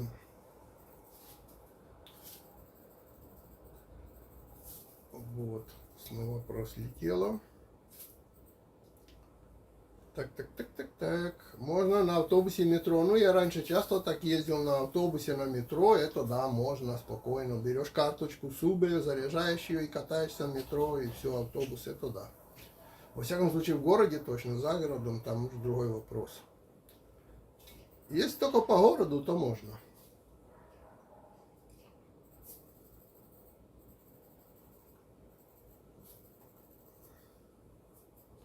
Привет, пишут. Привет. Так, люди приехали и гуляют. По факту все вопросы решать как можно быстрее надо, а не сидеть на месте, будучи на другом краю земли. Я же вот про это я говорю, что сейчас первые были ахи-вздохи, типа как круто, как красиво, увидели там холодно, здесь тепло, и все по-другому, и, как говорят, народ по-другому, разговаривает по-другому, везде кафешки. У кого есть доллары, они считают, что в связи с тем, что курс такой высокий, что тут так все дешево. Ну, я уже это 100 раз объяснял, это дешево для тех, кто привез доллары откуда-то, а кто попробует их здесь заработать на работе, ну вот именно в Аргентине, то ему сразу это дешево покажется очень дорого. Ну, когда они начнут заканчиваться, эти запасы, тогда люди начинают оседать. Или надо, как говорят, сваливать, или начинать что-то делать здесь. И плюс, опять же, проходит определенный период, надо как-то документы делать, вот как-то решать с этим делом, как официально уже зацепляться.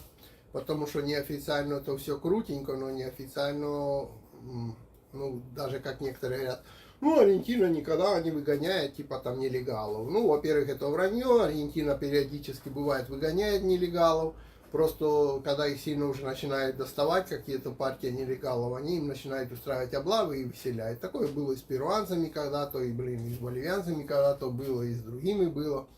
Вот. Но просто это другой вопрос, что редко, конечно, никакой полицейский не ходит по улицам и не спрашивает у каждого документы, покажи, там, ты нелегал или не нелегал. Но надо с чего-то зарабатывать, надо где-то работать, надо где-то снимать.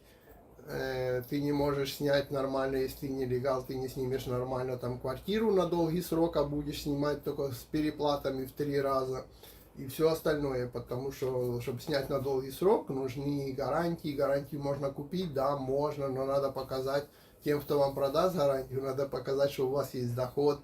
Есть гарантии, которые продают даже вот эти иммобилярии, или как это называется, риэлторские конторы, но им тоже надо показать, что у вас доход в месяц в 3 раза превышает стоимость вашей снимаемой квартиры. И тогда вам дадут они гарантию. Если вы это не покажете официально подтверждением выписки ваших счетов с налоговой инспекции, каких-то, фактур, которые вы выписываете по работе, то это все только байки. Это все надо только наличкой, в 3 раза дороже и все остальное. Так что нелегалам не так уж и просто здесь побегать. Так, Леонид, сколько времени у вас в общем ушло на получение гражданства? Я сразу объясню, что у нас ушло долго по одной простой причине, так, чтобы люди поняли. У нас вообще не было вот этой цели, как у вновь приехавших, получить сюда гражданство. Вот просто тупо у нас не было этой цели. Мы этим даже не занимались. Мы много лет, около 10 лет мы этим просто не занимались. Нам не надо было это гражданство. Понимаете, то есть сейчас каждый еще не успел приехать, и он уже спрашивает, за сколько он получит гражданство. Я только не пойму, нафига оно ему. Вот честно, вот тупо не могу понять, нафига оно ему. Может, я что-то не догоняю, но я не могу понять, нафига им это гражданство. Зачем? Да, ну нафига это нормально. Зачем? Вот. А Светя говорит, зачем, не может понять. Вот. Все равно они с этим гражданством будут ездить по другим странам, как туристы по 3 месяца. Даже если они его получат. Плюс я уже 100 раз говорил и 100 раз еще повторю, 60% его не получит из тех, кто сюда приехал. 40, конечно, получит. И то через несколько лет, через 3 года, через 4 года, через 5 лет. Некоторым повезет, они быстрее прохватят. Но это будут единицы. А мы когда приехали, у нас была виза на год с правом работы, и у нас сразу, ну, как бы на год было уже ДНИ аргентинское. Потом мы продлили еще на год, у нас было аргентинское ДНИ. У нас уже и ребенок родился, мы по нему могли получить гражданство, все, мы этим не занимались. Нам нет. Мы решили заниматься гражданством, наверное, лет через 10, когда мы уже здесь жили. Да. Лет 10 мы прожили, у нас были постоянные ДНИ, постоянное место жительства в Аргентине мы делали. Потом я съездил в Украину, и когда я вернулся с Украины, Света спросила, ну что, будем типа здесь жить или это? Я сказал, что я буду здесь подавать на гражданство. Но это был после этого. И тогда мы получили где-то, наверное, в течение года, да? 2 года. 2 года. 2 года. И то мы тоже не спешили, оно нам не нужно. Мы до сих пор не пользовались Ну паспортами. вот смотри, ты пока закажешь справку о несудимости в Да. посольстве, я не знаю, сейчас они делают так или нет, по-моему, сейчас так не делают, нам делали. Заказываешь справку о несудимости в посольстве, пока она туда пойдет, пока она сюда придет, проходит 5 месяцев.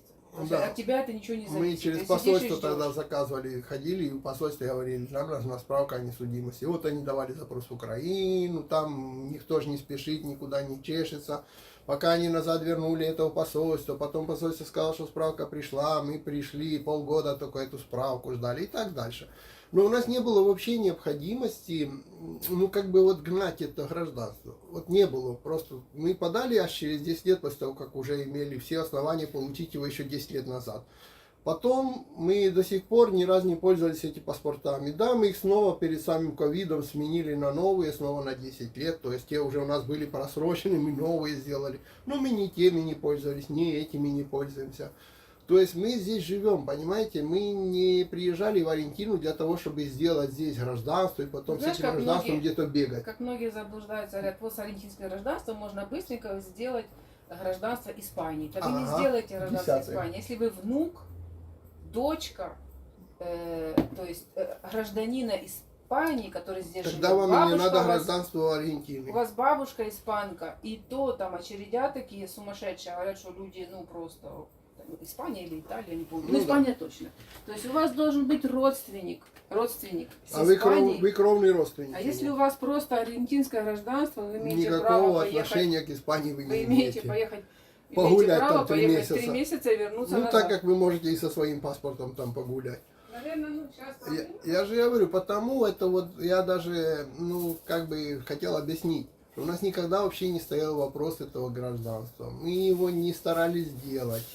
Мы с ним не перлись. Мы за этим гражданством сюда не ехали. Мы приехали сюда жить. Мы здесь и живем вот уже больше, я говорю, чем четверть века. Но у нас никогда не стояло вопроса получить это гражданство, куда-то с ним бегать. Вот у нас и сейчас пустые новые паспорта. У нас и То есть денег там не было ни ехать виз, ни пересечения мечты такие границ никаких нету, ничего.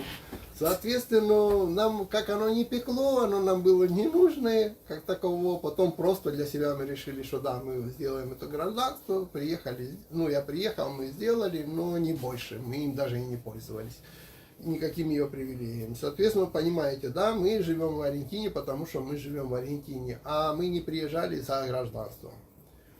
Вот, соответственно, это совсем другие отношения. А здесь читаю в многих чатах, что там еще, я уже лечу там, типа, блин, через месяц в Аргентину. За сколько я там гражданство сделаю? Блин, да ты еще прилети сюда сначала, ты устройся, ты посмотри, чи вообще тебе тут будет основание остаться. Кто тебе его вообще давать будет, это гражданство, на каком основании? Никто тут никуда не будет спешить с этим гражданством. Так что Сейчас вообще очередя. да, ребята, не толкитесь вы за этим гражданством. Если вы хотите жить, вам надо просто легально обосноваться в Аргентине, получить хотя бы постоянный ДНИ. Вы можете всю жизнь работать, жить и наслаждаться жизнью в Аргентине, не имея даже этого гражданства. Если у вас есть хотя бы постоянный ДНИ. Я же не думаю, что вы сюда едете с учетом того, что вы мечтаете, что вас тут выберут президентом Аргентины. Не, люди А мечтают, вот что всё потом остальное- уехать в Штаты, в Ну, Европу, уехать в Штаты и в бегать Австралию, там в Канаду, нелегалами не знаю дальше. куда. А? И дальше нелегалами там И бегать бегать. там дальше нелегально. И нафига тогда эти жертвы? Зачем? Так поедьте прямо туда, да и бегайте нелегалами. А не пускают ли они? Ну тогда пускай их провезут в чемодане где-то в багаже. И дальше бегайте нелегалом. Будет то же самое, что с аргентинским гражданством, что без Ладно, аргентинского. Давай по это. Свет, Порасскажем что-нибудь другое. Давай, когда дойдем до следующего вопроса, тогда и расскажем. Пока что мы рассказали про гражданство, и это вполне нормально, скажем так. Так, я снова сбился, где я читал. Так. А вот люди гуляют, приехали, так, гражданство. Вот. Добрый день. Есть ли в Аргентине мобильное приложение по поиску разовой работы, например, собрать мебель, повесить и прочее? Я такого не видел. Нет. Я такого не встречал. Сидел, ждал ответа на мой вопрос. Именно мой вопрос. Пропустили. Какой? Сейчас попробуем найти. Так, Клади, Монитон, Авер. Если вы еще сидите, мы сейчас попробуем найти. Наверное. Я вот хотел в Аргентину, но сейчас уже склоняюсь в Коста-Рику из-за доллара. Так вы же объяснили, что из-за доллара надо ехать прямо в этот самый. Почему из-за доллара? Ну, не знаю, что доллар 1 к 1 в Америке есть. Туда надо ехать, не в Коста-Рику. В Коста-Рике жить Коста-Рика дорогая дорого. страна. По Очень сравнению с дорого. Аргентиной, она Это в мы 4 говорили. раза дороже. Ничего мы не пропускали. Просто непонятный вопрос из-за доллара. Из-за доллара Да. что? Так, тоже удаленно работаю. Интересно узнать о получении денег. Хорошо. Удаленно работаю. Интересно получение денег.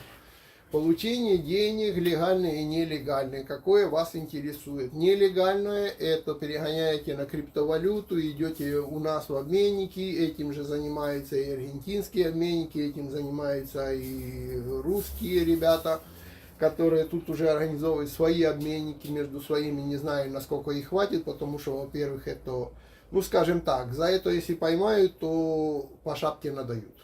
Вот, залетите. И тут таких залетевших аргентинцев уже много, потому многие переехали даже в Чили, чтобы этим заниматься. Но знаете, как говорят, страна непуганых дураков, поприезжали и думают, что они умнее всех, и они тут типа понаткрывают обменников. Но пока еще они существуют. Так что можете у них поменять, они вам поменяют на песы или там за 5% возьмут и выдадут долларами. Вот. Так что есть вариант, это нелегальное получение с удаленной работы. Еще такое получение нелегальное тоже считается с удаленной работы. Это ты открываешь счет в Уругвае, если у вас есть основания открыть счет в Уругвае. Не думайте, что в Уругвай вы прибежали и просто так вам, в Уругвае счет пооткрывали. И еще найдите, кто вам его там откроет. Вот. Потом получаете на уругвайский счет доллары и едете туда, и там все время снимаете свои доллары в Уругвае со счета. Но это не значит, еще раз повторяю, что каждый приперся в Уругвай откроет там счет. Нет, надо иметь основания, документы, с каких стран, там сказать. Сейчас же в вам прошлом откроют, году с каких нет. подписала Аргентина с Уругваем закон о том, что они будут знать, где Не у в кого прошлом, это уже лет 10 назад есть. Ну, я имею в Лет виду, что 10 ты всё равно- назад когда-то было Уругвай, был клондайком для налоговой инспекции, в плане того, что это была офшорная зона. То есть туда можно было вложить, и никто не знал. Лет 10-15 назад Аргентина с Уругваем соглашение, что все финансовые операции аргентинцев передаются с Уругвая в Аргентину налоговой инспекции, и наоборот, уругвайцы, которые держат деньги тут, в Аргентине, они все передаются данные о их движениях денег в уругвайскую налоговую инспекцию. Так что больше это никакая не офшорная зона, и если вы аргентинец и там держите, ваша налоговая инспекция это будет знать каждый месяц, этот отчет получать, что у вас там есть деньги, а вы что-то не платите какие-то налоги, или откуда они у вас там взялись. Но это, я говорю, нелегальное. Легальное на данный момент, если будет другое правительство, может быть другое, но на данный момент это выписывать, оформлять деятельность в Аргентине, то есть ты оформляешь или фирму, или маленькое предприятие, или частный бизнес в налоговой инспекции, ты платишь налоги, раз. Второе, ты должен быть зарегистрирован там, как маленькое еще предприятие, даже если ты один человек, ты все равно еще регистрируешься как PYME, называется PYME, это Pequeñas Medianas Empresas, то есть маленькая и средненькая фирмочка, по-нашему перевести. Почему? Потому что PYME имеет право безналогово делать экспорт de servicios. Если ты не зарегистрировался как PYME, а остался как маленький предприниматель, то ты еще должен будешь платить налог на экспорт de servicios. Налог на то, что ты экспортируешь сервис за рубеж. Леночка, открой чуть-чуть окно. Да, сейчас. Капель. Сейчас я открою немножко окно и расскажу дальше. Так что, чтобы совсем нормально, надо так, зарегистрироваться. Вот, зарегистрируйте на налоговой инспекции еще фактура, у нас называется счета. Счета у нас выписываются с мобильного приложения или с компьютера прямо в налоговой инспекции, то есть никто тут не ходит с бумажками и там пишет вот это. Если вам кто-то вот так на бумажке что-то пишет, это можете на туалетной бумажке ему ответ написать, это одинаково, значение это одинаково имеет. На туалетной бумажке написано. Если я даю услуги какой-то фирме, какой-то магазину, еще кому-то официально, я выписываю прямо в телефоне, в приложении, захожу на налоговую инспекцию под своим налоговым номером, выписываю там счет, за что, сколько, куда денег я получил, и оттуда же прямо компортир по WhatsApp или еще почему-то я передаю вот эту фактуру. То есть она выписана прямо на сайте налоговой инспекции.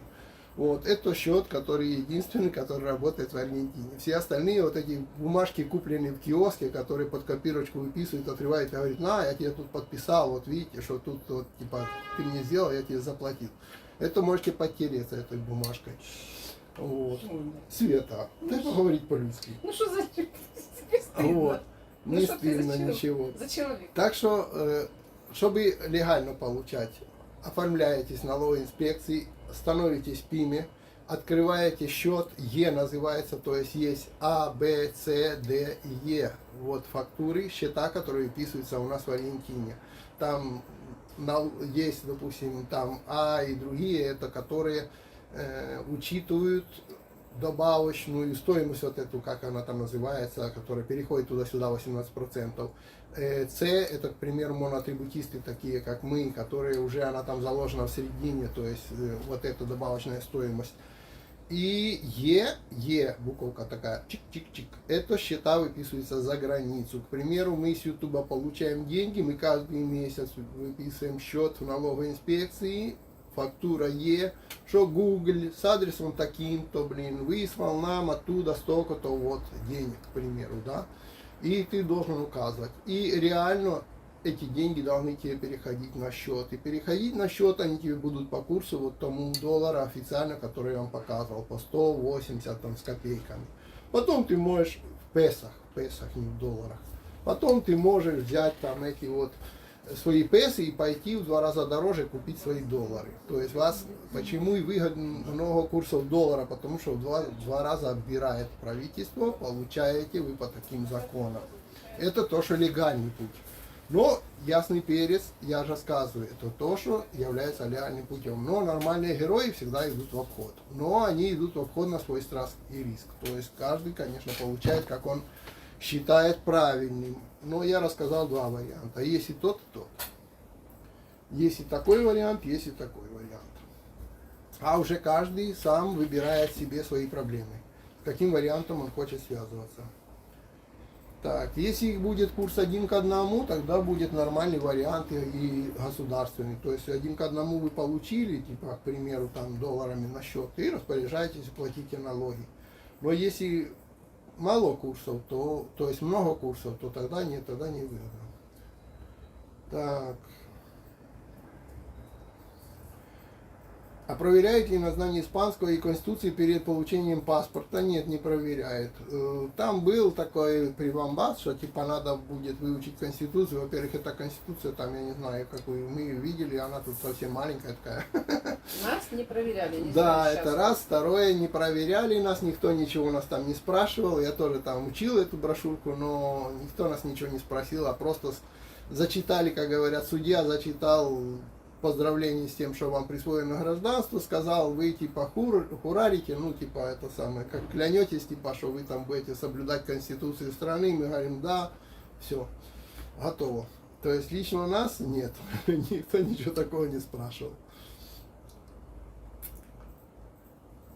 Так.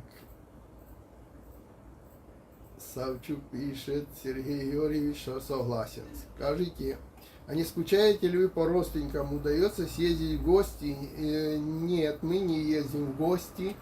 Мы живем, как говорят, в 21 веке. В 21 веке существует интернет. В 21 веке вы с родственниками по интернету можете общаться гораздо больше, чем когда вы живете где-то рядом и не ходите друг к другу в гости. Хоть с камерами, хоть без камер, хоть каждый день вы можете общаться. Вот. Ну, может, только не хватает конкретных обнимашек. А все остальное общение, оно никак сейчас вот... Это не то, когда мы приехали, и самолет летал раз в неделю, один рейс, и тогда только привозили письма. И вот пока напишет это письмо, пока этот самолет увезет это письмо, потом пока там напишут, когда оттуда он прилетит, это такое общение, знаете, там и книжек никаких нет. Найдешь какую-то книжку на русском языке, хранишь ее там, блин, как не знаю что. Это года 4 было, пока интернет Ну не да, я появился. скажу, пока интернета Первые не года было. 4, Да. а потом уже Вот. совсем это А всё теперь, блин, ну, пожалуйста, утром встаешь, все новости ты знаешь, независимо где ты сидишь. Придется любой- съездить в гости на Украину, сейчас в гости не поедешь. Куча родственников вообще живут по всему миру. Поэтому Да, сейчас украинцы сейчас, живут. если за каждым родственником ездить, то Мгм. Это раз. Второе, я же говорю, мы живем очень долго здесь, то есть уже практически 26 лет. И, ну, как бы люди ж привыкают, правда, что уже живут так, что тут Света живет больше в Аргентине, чем на Украине. не, ну смысл типа скучаете, по родственникам, конечно, скучаем. Ну, как, Удается ли общаемся. съездить с такими ценами на билеты? У нас, вы же знаете, И с если, такими если обстоятельствами. ты покупаешь билет, к примеру, из Украины в Аргентину, он стоит на 60-70% дешевле, чем отсюда туда. Да, у нас с нашими Вот налогами это очень дорого. Это раз. Второе, с этими обстоятельствами, которые сейчас существуют, только по родственникам кататься. Это вообще классно. Так. Чувствуете себя больше аргентинцем или украинцем, спрашиваю? Да не знаю, я как-то, да, даже и не знаю, скажу честно. Наверное, может, даже и аргентинцем уже себя привык чувствовать. Ну, не задумался никогда над этим вопросом, чтобы сказать, вот чем я там себя чувствую. Но душа за Украину все равно болит. Не, ну конечно, новости каждый Вообще. день смотрим, есть куча родственников и все остальное, конечно. Да даже если бы и не было, все-таки это наша страна, мы там выросли, мы там родились, и если туда приперся какой-то дядька с автоматом, конечно, нас это бесит, блин, спору нет. Мы больше смотрим телевидение даже не аргентинского, правильно? Мы аргентинские Ну да. фильмы не Ну, смотрим. не, ориентировки. Передачи аргентинские редко смотрим. Дома разговариваем не на испанском, то есть, ну, как бы, Рыбалка платная, что ловите? Ну, скажем так, всяких платных ставков здесь не существует. Ну, во всяком случае, я их не встречал никогда, всяких платных ставков. Рыбалка платная, есть только в каком вопросе платная рыбалка. По-нормальному, опять же, два выхода. По официальному и по неофициальному. По официальному ты в каждой провинции должен брать разрешение на рыбалку. А оно в некоторых провинциях дорогое, в некоторых довольно символическое.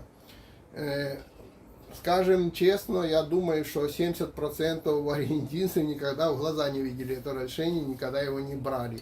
И даже больше, признаюсь, у меня его за все время моего проживания в Аргентине еще ни разу никто не спрашивал, есть у меня это разрешение на рыбалку, то есть лицензия на рыбалку. Она покупается, ну, вот в каждой провинции своя. Стоит здесь, вот, к примеру, провинция Буэнос-Айреса, на данный момент она стоит около 100 песо.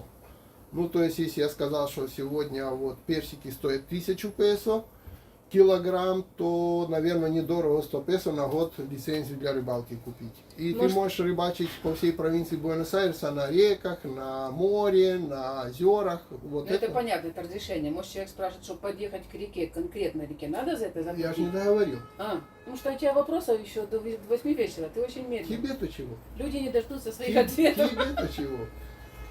Ну, Ну, ты очень медленно все ну рассказываешь. садись ты, расскажи быстро. Не-не-не, я занята. Нет, ну тогда и не мешай. Вот. Значит, это раз. Второе, платное в каком плане еще существует? Вы можете взять платную вот это, как у нас называется, песка эмбаркада, то есть заплатить человек, который на лодке вас повезет на рыбалку, там в океан, там вы точно наловите, а с берега на пляжу, ну, может, повезет одну-две поймать, а может и не повезет. Вот. Или там в реке в какой-то, реки большие бывают, он тебя вывезет на какую-то яму, ты там здоровенного сома поймаешь, а с берега может и не клюнет.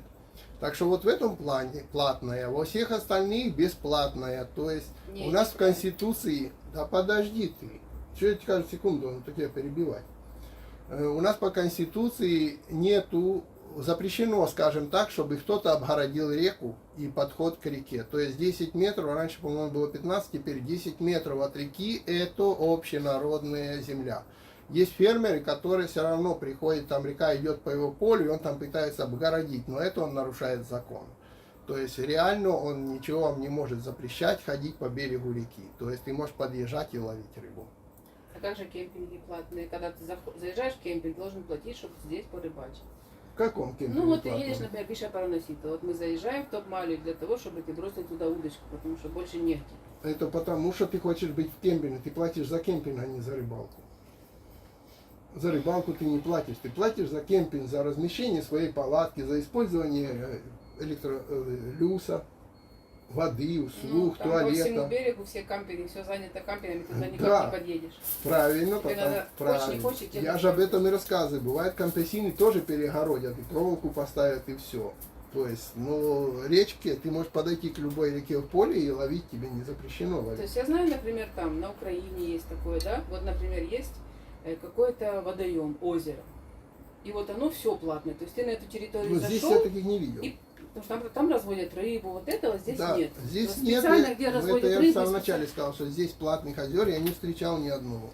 Есть, где специально разводят рыбу, есть нормы вылова. Там, допустим, пехерея в определенное время можно ловить не больше 10 штук. То государство закидывает туда маленького малька и все. Но это все равно не платный водоем. Если на территории его еще где-то с краю присобачился кемпинг какой-то, то да, это земля как бы кемпинга, и ты платишь за услуги кемпинга. Но если ты подойдешь за кемпингом, ты не должен платить за водоем. Так что нет, можно рыбачить как, в принципе, здесь насчет рыбалки, ну, скажем так, довольно мягко к этому всему относятся, нет такой дикости там. Может, конечно, где-то, где Барилочи, там, где вот эта труча плавает, все, там может более строго, но в таких местах, как провинция Буэнос-Айреса, такой прямо строгости не наблюдается пока. Вот. В Аргентине есть антисемизм? Я не видел. Не знаю, ты видел антисемизм в Аргентине? Я не знаю даже, что это такое. Ну, типа там эти самые, которые друг друга по национальности оскорбляют, там преследуют, всякую хрень несут. Я такого не встречал. Так, привет, Леонид и Светлана из Великого Новгорода. С удовольствием смотрю вас. Здоровья вам и удачи. Спасибо огромное. Так, Леонид, а право на пенсию от гражданства не зависит? По-моему, зависит. По-моему, тут надо, чтобы ты был, если ты хочешь реально получать пенсию, ты должен быть гражданином, и там не только от гражданства, там еще от выслуги лет ты должен платить налоги, а не Или, просто... по-моему, постоянка на 20, больше 20 Да, лет. или что-то такое. постоянка, Или если ты там гражданство не 20. платил налоги, и постоянка около 20 лет, и тогда типа по старости ты можешь Ну, получить. по-моему, даже гражданство 20 лет. Мне Да. так кажется. Ты должен быть гражданином 20 лет. То есть, если вы думаете, платить что вы налоги приехали и 30 лет. сказали, что вы старенький, и вам дали пенсию, то такого тут нету. Может, какие-то пособия есть. Нет, пособие, чтобы не помер, Пособий может и всяких есть, я разных же у говорю, нас по есть, старости. да, но Но пенсия на пенсию нет. надо заработать. 30 лет стажа у вас должно быть. Я вот свою пенсию буду получать, когда мне будет 92 года. Не, ну может там какие-то перерасчеты могут быть, еще Могут. какие-то. Ну, будем узнавать Может, потом мир поближе. изменится. Ну тут пенсия, дело в том, что вы на нее не проживете. А совершение преступления не лишает вида на гражданство. Не знаю насчет лишает ли вид на гражданство, вид на свободу точно лишает. Да. Вот. У гражданство нас нет. хорошо сидят, и у нас в южноамериканских тюрьмах, как говорят, белобрысых вообще любят. Что ты обзываешь людей белобрысых? Ну, в смысле, белый человек. Потому что, Ты там был? ну, я тоже Когда ты белобрысый. Я ж тоже белобрысый. Я просто так сказал белобрысый. Ну, типа этих белых людей. Ну, мы не знаем, честно говоря. Ну, уж точно, в нашей фильме не блещут, блин, европейским сервисом. В общем, если вы Наши совершите тюрьмы. преступление, вас посадят в тюрьму.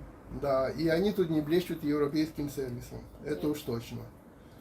Я тут один раз сидел, как с этого, в комиссарии. Туда так наталкивает, и столько, блин, в одну камеру, что ай, лучше туда не Ну, попадать. туда был И 4 это- часа, не да, раз- и не это, пугай людей. все только 4 часа, блин, а это даже не тюрьма. Ну, тут периодически показывали всякие, видите, оттуда. Не очень там круто. Нет. Интернет. Так.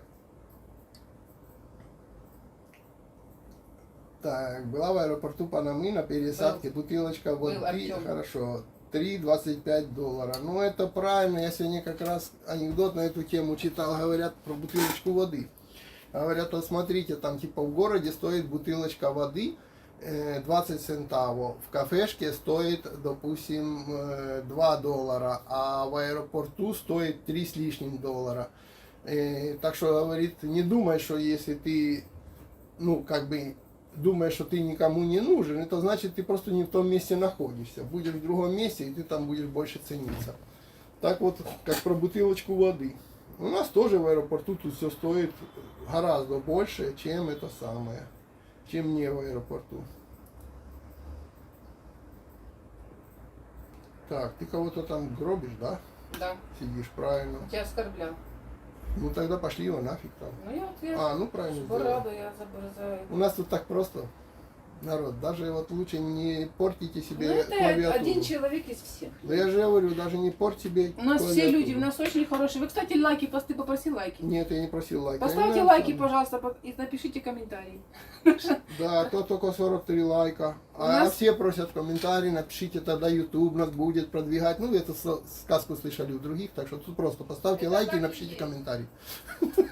Не будем повторяться этими сказками, просто поставьте лайки, напишите Лайки. комментарий. Так. Так. Сейчас я проехался туда, где тут было этот самый. Лайки это для продвижения канала. Вот, я уже сказал. Так, про Пиме Грасия записала себе на изучение. Ну вот, то дело в том, что если вы не оформляетесь как Пиме, у вас не будет той льготы, ну именно в Аргентине. И вам придется платить еще один налог, он, по-моему, там раз в году, но он есть в долларах этот налог, ну в смысле от этой долларовой суммы. От того, что вы заработаете за год, вам надо будет еще derecho de exportación. Вот такой вот налог еще отдельный платить. Если вы оформляетесь, это, кстати, в Афипе тоже делается онлайн, оформляетесь еще как ПИМЕ, то есть как маленькое предприятие, хотя вы и один человек. Вот, к примеру, скажем так, вот у меня, я монотрибутист, и я еще оформлен как ПИМЕ. Света отдельно монотрибутист, тоже платит свои налоги, тоже она оформлена еще как ПИМЕ. То есть у нас еще два небольших предприятия в доме, это я и Света. И ник еще. Да, и ник еще не оформлен как ПИМЕ, он просто монотрибутист. Еще третий, монотрибутист. То есть каждый из нас не семья монотрибутистов, а каждый из нас отдельный монотрибуту свое платит. И мы еще два как ПИМЕ, потому что, типа, ну, если мы хоть что-то получаем, так сказать, из-за рубежа, чтобы надо быть оформленным вот так вот еще. Вот. Живу здесь 23 года и столько же работаю по белому. Так, с ДНИ имею те же права, что и аргентинцы. Доведи до людей, что Аргентина это страна не третьего мира. Главное преимущество это нормальные люди. Ну, я всегда вот, если честно, это я говорил. И только что я тоже говорил, что вы со своим ДНИ можете работать всю жизнь. Это вообще не обязательно получать гражданство. У нас Максим приехал в 12 лет ему было, он имел вот это постоянное ДНИ, он работал на, вот тоже на большие компании, до сих пор работает. А гражданство он сделал, ну, наверное, года 4 назад. И все. То есть 22 года он просто ему лень было его делать. Я вот именно тем хотел, которые все так прутся от этого гражданства, что люди могут всю жизнь быть со своим гражданством, иметь постоянку и Лень, иметь просто сейчас всё разные, это. мы живем в разное время. Сейчас человек с русским паспортом много куда не пускается, поэтому Кстати, у них не требует там отказаться от своего. не требует. Поэтому Потому люди что делают есть тут гражданство. такие Они варианты, что- заблуждаются, что они с этим гражданством получат гражданство Испании, никто его там, конечно, не получит. Да. Ну, они могут сделать просто ДНИ постоянно и жить тут хоть всю жизнь. Вот. Ну и Стелла, видишь, пишет Юрий Петренко, люди это хорошо, а уровень жизни вас устраивает? Ну, Если каждого у человека по-разному. есть интернет, Каждого он пишет, по-разному. телефон он пишет, значит устраивает. Да, может он тут счастливо живет. Если он Ведь пишет счастье- комментарий, уже ведь хорошо. счастье заключается не только в доме. Дом можно и в Мухосранске иметь, а можно жить на квартире, но в каком-то красивом месте там и все остальное. Это смотря кого что приезжает. Кто-то, может, хочет красивый шкаф здоровенный иметь, а кто-то, может, хочет на машине на океан ездить туда-сюда отдыхать или еще что-то делать. Лёнь, ну согласись, Ну, я к примеру, тебя я говорю, каждый здесь, по-разному живет. здесь все зависит от человека. Вот когда говорят, а можно ли там в Аргентине после бесплатной школы поступить в университет? Можно, если вы учитесь. Да. Вы можете после крутой платной школы Не поступить. не то, что не поступить. Ну, не поступить, учиться но вы и не не пос- сможете, Да. вы не потянете, потому что у вас не хватает. Вы не можете этим заниматься. Также и люди, многие люди пооткрывали свои мастерские, Фабрики, заводы, Я вот- какие-то предприятия, где-то как-то кто-то вышился на, не знаю, там, на Я зубного вот техника. лично знаю, скажем Здесь так, можно наших зарабатывать. русскоязычных людей, которые вот сюда поприезжали как иммигранты, которые, кто-то имеет свой врачебный кабинет, кто-то имеет свою парикмахерскую жилищную, кто-то имеет свою мастерскую по пошиву одежды, кто-то работает модельером. Я знаю, кто-то имеет магазины, знаю, которые имеют кафешки. Я знаю людей, которые имеют свою фабрику. И ни одного такого же знаю, который имеет свою фабрику. У них работают аргентинцы, блин, на этом самом на работе. Некоторые компьютерные магазины имеют. Так что, ребята, как вы думаете, уровень Как жизни дома, его устраивает, как если он везде. имеет свою фабрику и на него работает аргентинцы? Есть на Украине, в России люди, которые сходили думаю, на работу и лежат Да, на и у диване. него есть свой дом. блин. Это Думаю, зависит от человека. устраивает. Так что тут смотря кто чем занимается. Некоторых людей даже очень сильно устраивает. А есть тут дома, которых, как говорят, тех, кто работает там. Но дома у них здесь. И чем выше он работает там, тем круче дом у него в закрытом поселке стоит, ждет здесь. Что как кто-то там припечет жопу жареный петух, он быстренько окажется здесь. В своем закрытом поселке в Аргентине.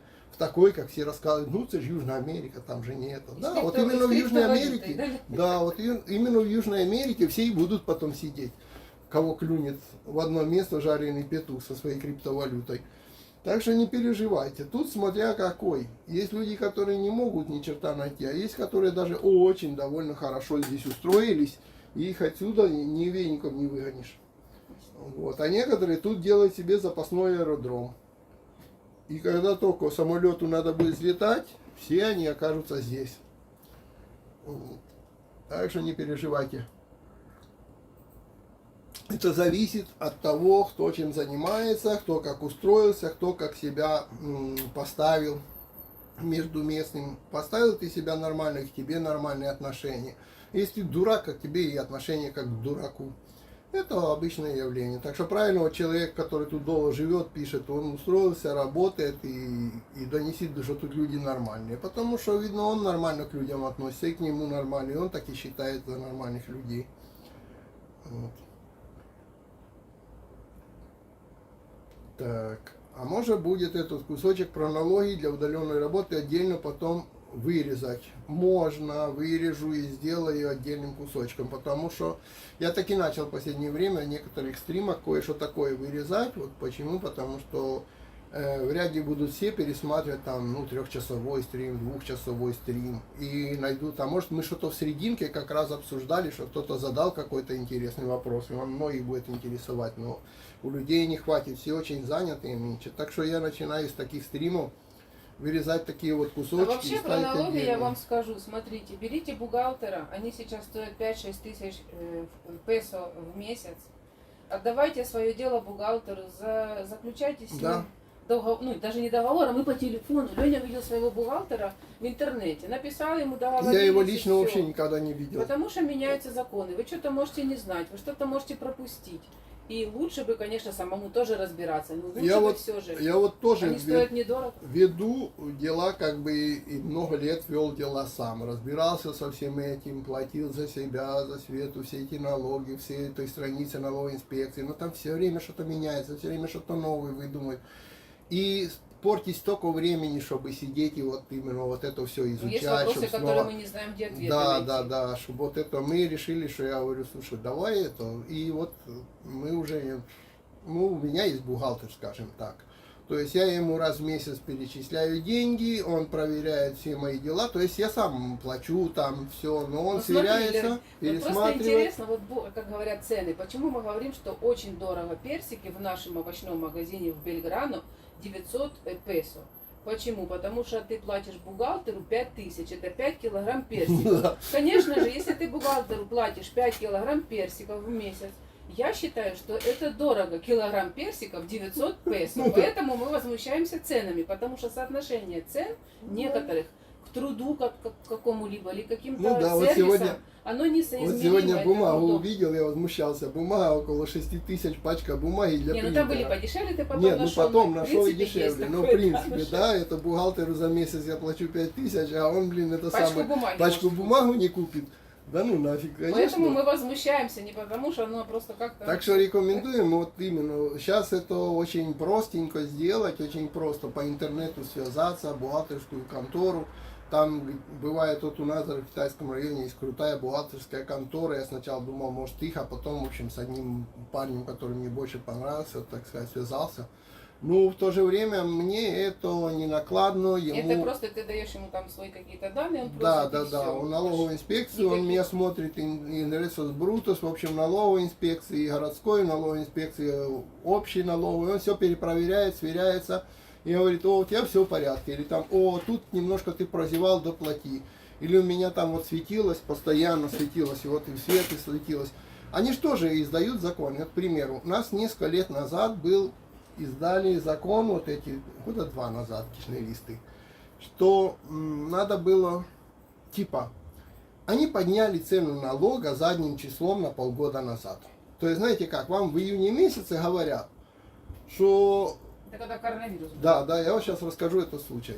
Налоговая говорит, мы посчитали, и оказывается, надо было поднять цену еще 1 января, сейчас типа, июль месяц, и вот вам дается 2 недели, вы должны выплатить разницу между тем, что вы платили эти полгода, и между тем, что мы считаем, что вы должны платить. И хоба, там вышло, к примеру, вот на тот момент, вот у Светы выходило 15 тысяч надо было заплатить разницы. То, что было задним числом. Ну, мы же как это, налогоплательщики порядочные, взяли и заплатили за Свету, и за меня эти деньги, и все, чтобы прийти в норму. Тут через месяц, оказывается, другие пошли судиться с налоговой инспекцией, и налоговая инспекция взяла и отменила это все назад. То есть это не действительно. Задним числом налоги брать нельзя. Увеличение налогов брать нельзя. Соответственно, у нас зависла, эта оплата, которую мы сделали, зависла в налоговой инспекции. И когда заходишь в налоговую инспекцию на свою страничку, смотришь, ты, к примеру, в этом месяце должен заплатить 10 тысяч налога. Это как бы светится, что ты должен.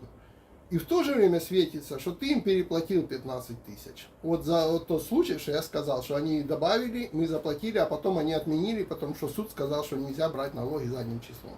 Ну, не повышать то, что уже прошло. Соответственно, автоматом они не пересчитывают. И, блин, там не найдешь, чтобы вот класснул и типа засчитайте вот эти деньги в счет оплаты вот этого месяца. Нифига такого нет. В конечном итоге я там рылся несколько месяцев, так и не смог. Так оно, а инфляция-то идет. И вот если тогда я мог покрыть этими тысячами, которые мы заплатили, получилось 2 месяца лишних заплатили. Можно было покрыть 2 месяца. Прошло с полгода или больше, инфляция растет, налоги растут. И вот в данный момент, вот в этом месяце я просрочил и специально это делал, нам уже не хватало, чтобы покрыть 1 месяц. То есть уже, к примеру, там светится 15, а надо платить 16 уже. Потому что все, ну, прет выше и выше. Соответственно, если бы не бухгалтер, я бы так и не нашел, не разобрался, как можно перевести вот эти вот деньги, которые у тебя есть в плюсе, в счет оплаты налога за этот месяц, чтобы их как-то выбрать, чтобы прийти в ноль. Чтобы ты не держал там деньги, переплаченные за 2 месяца, и они все время сгорали, и потом ничего уже вообще не стоили. В общем, совет берите бухгалтера. Да, соответственно, когда бухгалтер показал конкретно, куда идти, как что нажимать, как что делать, там мороки, блин, ну, сделал, за полчаса сделал. Но, что самое интересное, для того, чтобы эта функция тебе открылась в налоговой инспекции, ты должен просрочить, зайти в долг. То есть ты должен просрочить, не заплатить вовремя налоги. Только тогда. Вот, допустим, налоги надо каждого месяца платить до 20 числа. Сейчас, 1 секунду, я отвечу на телефон. Люди просят уже налоги платить. Хватит. Уже про налоги. Света, хватит. Оля. Си.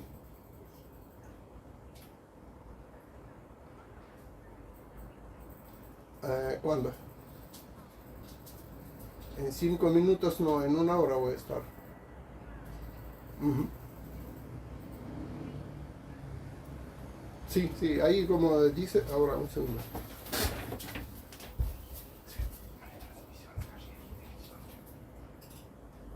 Оля? Оля, sí. Сейчас там ответят. Так вот, послушайте. надо, если платить до 20 числа надо налоги, значит надо, чтобы ты в этом месяце не заплатил налог, то есть чтобы ты был 21 число. И вот тогда, когда ты, получается, на один день просрочил, у тебя открывается опция, когда ты можешь вот эти деньги использовать на уплату вот этих налогов. Если нет, и этого может подсказать только бухгалтер, то есть есть такие тонкости. Мы о том, что есть тонкости, которые легче платить бухгалтеру, который может подсказать, как вот такие фишки поделать, иначе никак. Вот. Рекомендуем это сделать отдельно. Так, теперь, что дальше спрашивает? Тык-тык-тык.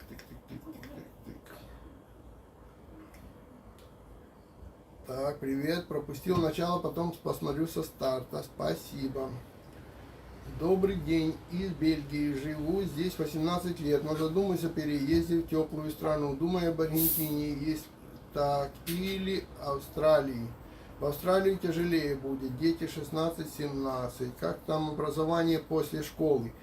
Нормальное образование после школы, если знают язык, потому что ясно теперь, что поступать надо с языком, могут свободно поступить, как говорят, закончить и бесплатный университет, и платный университет, и все есть образование после школы. Специальностей тоже хватает, любых гуманитарных, специальных, врачей. Сюда очень многие приезжают учиться на врачей, допустим, с соседних стран. Очень многие. И потом остаются здесь в ординатуре. И потом уезжают. И уезжают к себе домой. Сюда приезжают Бразилия, учиться только так. Вот, так что сюда приезжайте, потому что в Австралии там даже, я недавно кино смотрел, хотя я там сам не был, там говорят даже просто свободно на машину сесть и поездить по всей Австралии нельзя, там надо брать специальное разрешение, плюс закрытые зоны и всякое остальное. Просто так нельзя типа взять.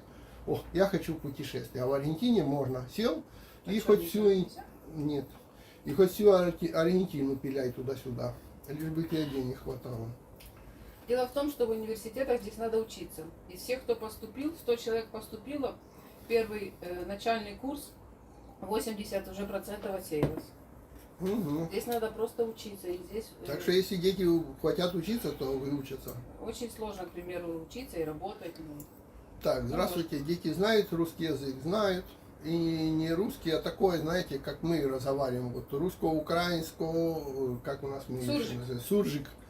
Как мы разговариваем, мы и сами-то чисто украинского или чисто русского не знаем. Соответственно, а еще тут испанский добавился. В общем, Это все ты три не в кучу. знаешь. Все в три в кучу, и вот так вот все знают. Это ты не То есть знаешь. общаться смогут. Так, а почему хотите из Бельгии уехать? А вот интересно, а почему хотите из Бельгии уехать? А то люди все кричат, что в Европу надо, а вы вот прямо из Бельгии, да подальше. Человеку везде. Так, надеюсь, арабов, беженцев, как в Европе, у вас нет. Это прям здесь становится совсем нет. У нас такого нет. Прямо так, как совсем, то нет. Конечно, некоторые люди ходят, но такого прям, как вы говорите, такого нет. Так, в Аргентине кредиты вообще никому не дают или только ИПшникам. ИПшникам? ИПшникам тоже не дают. Да, по-моему, даже ИПшникам не Думаете, дают. что ИПшники здесь очень много зарабатывают на аргентинских работах, реально?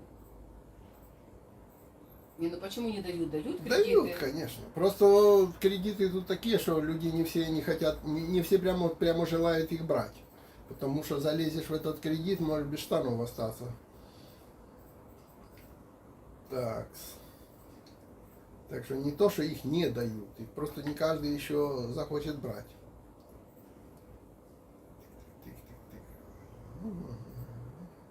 Снова, блин, все перескочило. Если официально работаешь в государственном учреждении, являешься так называемым зарплатным клиентом, то можно получить ссуду на покупку, например, автомобиля под 8-10% или жилья под 6-8 годовых. Я думаю, жилье здесь около 20 и выше годовых. Да. 6-8 нет, по-моему, насколько я знаю.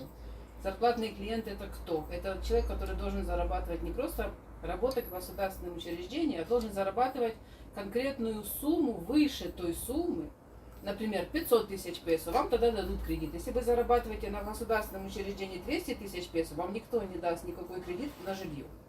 Смотря сколько вы зарабатываете, где вы работаете. Так, если болеешь по больничному, какой процент от зарплаты выплачивают на время болезни? Ну, не знаю, я никогда не работал. Если вы работаете официально, к примеру, вот ты там работаешь, не знаю, на фирме, ты заболел, у тебя есть, как оно называется, Ой, называют. Лицензия. Лицензия, да, тебе дается. Больничный В принципе, называется лицензия. Да, то там, смотря чем ты заболел, сколько ты болеешь и все такое. Там какое-то время, количество есть. Но если ты, к примеру, очень сильно заболел, то я не знаю, но в принципе должны платить зарплату. Так, я был в Брюсселе, впечатление не для слабонервных, испоганили прекрасную страну. Это мы ответили на вопрос про больничный? Ну да, мы же точно не знаем, сколько процентов. Я могу сказать одно, что если ваш ребенок заболел, у него просто сопли, ему сказали сидеть дома, вам больничный никто не даст. Да, Если вы заболели, сломали ногу, конечно же, вы не поскачете преподавать там в школе, вы будете этот месяц дома и будете зарплату свою получать. Так что там не процент, там просто будете получать ту зарплату, если вы официально и правду ноги поломали. Так, Но если у вас просто голова болит и температура 37, никто вам больничный не даст. так, пишет, что есть и в Аргентине православные храмы. Есть и православные, есть и мечети, есть все у нас. И католические, и православные, и мечети.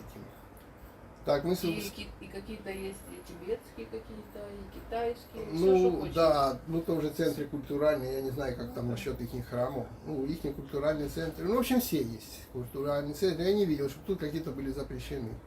Здравствуйте, мы с Украины, семья, 4 человека, живем в Польше, хотим переехать в Аргентину. Пугает вопрос об отсутствии работы. Что скажете? Скажу, что трудно будет с работой. Надо будет поискать, конечно. Вот. И еще скажу, что здесь помощь такую, как в Европе, украинцам никто не дает. Но тут дают, допустим, сразу, там, по-моему, на 3 года, ну, право работы, визу постоянную, вид на жительство дают. Сразу после этого вы можете просто получить постоянку или подать на гражданство.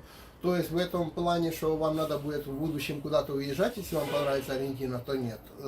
По документам вам будет все. А вот где вы будете жить, за что вы будете жить, это, конечно, государство тут не будет вам, ну, как бы ничем помогать. Это тоже горькая, но правда. Так что, то приедете так, как мы приехали в свое время. Вышли с самолета и не знали, в какую сторону. То же самое получается.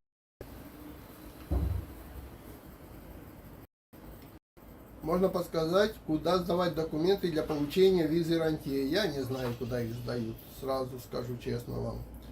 Думаю, что в миграцион, есть у нас миграционный центр, думаю туда, но, честно говоря, не знаю. На русских чатиках напишите. Там сайт какой-то есть, то ли Радекс, то ли еще какой-то. Туда Ну, загружаете документы. и Может потом быть, но я не ждете. знаю, так как мне это не нужно. Я было знаю, люди никогда. по интернету это оформляют. А где? Так, если вы вышлем вам деньги, вы сможете снять для нас жилье? Нет, не сможем. Потому что с жильем тут очень-очень сложно, скажем честно. И то, смотря какое жилье. Тут бывает такое жилье предлагают, тут же как правило, если жилье на долгий срок, то сдают такое, чтобы без мебели, без ни черта, пустые ободранные стены. Еще могут и без ремонта, и без... Вот тут недавно мы одну квартиру смотрели на Палермо, так она вообще в таком ужасном состоянии была, там прокуренная, продолбанная, с балкона всего сваливалось, какие-то гнилые решетки, вода то работает, то не работает, никакой мебели, все стенки ободраны, то там начинать надо вообще со штукатурки. Все обдирать, штукатурить и начинать красить. Снимать такую Да, квартиру. так что кто такие его снимает? квартиры, да, она трохи дешевле выглядит, но тоже Она маленькая была. Ну, в общем, пойди найди. А те, кто снимает, то сейчас приезжают, ну, вновь прибывшие мигранты, как мы их назовем, то они же переплачивают втридорого, там, блин, снимают, Ну, как бы вот это как для туристов жилье. Оно хоть и с мебелью совсем, но оно там втридорого идет. А люди, которые собираются на постоянку здесь жить, их, конечно, вот такие цены не устраивают. Так что мы не сможем не так просто пойти и снять, ну, с удовольствием бы. Но... Там есть чаты, есть на Телеграме, есть чат Аргентина, там идите, там очень много людей, которые помогают, этим всем занимаются.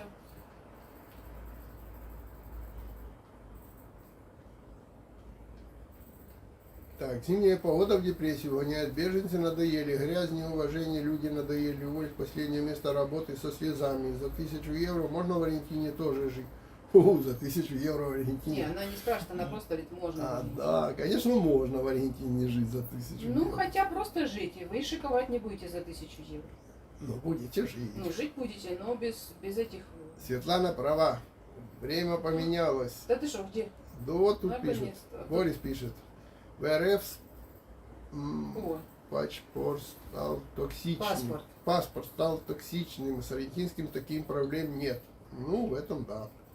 Хотя вы не забывайте тоже, что в аргентинском паспорте все равно будет сносочка о том, что, по-моему, то ли вы нонативо, то есть вы не рождены в Аргентине, или что-то такое. То есть все равно по-любому, ну, тот, кто хочет приколупаться, тот приколупается. Леонид, прекратите обращать внимание на людей, плохо говорящих про Аргентину. Аргентину нужно просто любить. Да я давно прекратил, честное слово, блин, обращать внимание на... Не, ну ты их это, прям, А, чтобы вообще их даже не ругал? ну да, Ну, пропускать будем. Будем пропускать их просто. Я Ты перестану ругаться, а то, блин, еще подумать, что я злой дядька. так оно и можно подумать, да. Потому что ты ругаешься, ты плохие слова говоришь. Да я, блин, тут как новостей с утра начитаюсь, так, блин, Да, хочется как заведешься. вообще поразрывать, не только поругаться. Ну. Некоторых, блин, которые когда-то нормальными людьми считал, теперь смотришь, думаешь, блин, как вообще можно быть таким дебилом? Ну ладно, у нас стрим не про то, так говорю, тут, блин, с утра как новостей почитаешь, так тебя вообще, блин, хочется пойти поразрывать кого-нибудь. Ну ладно, сегодня апельсин прикупил, я буду добрым. Колбаски съел перед этим. Сухую колбаску навернул с помидорчиком. Апельсинами зачухал, блин. И буду добрым. Так, ладно. Так что правильно, Арстудия, таким всем. Спасибо про кусочек налоги. Так, хорошо. Делаем тайм-коды в роликах. Будет Делайте. огонь. Делайте там коды в роликах, будет огонь. Да я не знаю, насчет тайм-кодом легче повырезать кусочки, блин, с этого. А Да, может, люди не тайм-коды? понимают, они не знают даже, как туда Они зайти потом эти посмотреть. тайм-коды, они вот как посмотрят потом на стрим, который длился там Мгм. 2 часа, он скажет, да ну блин, я тайм-коды читать даже не будет. А Лучше ты- маленькое видео такое, знаете, вырезал Ты кусочек, их сделал часа два будешь только отдельным сидеть и маленьким делать. видео и все. А кто, конечно, ну, добросовестно все пересматривает, там, вдумывается, смотрит, что у меня за книжки на полке стоят надо мной, то да, то тем надо внимательно смотреть тут за всем. Пересматривать. Так.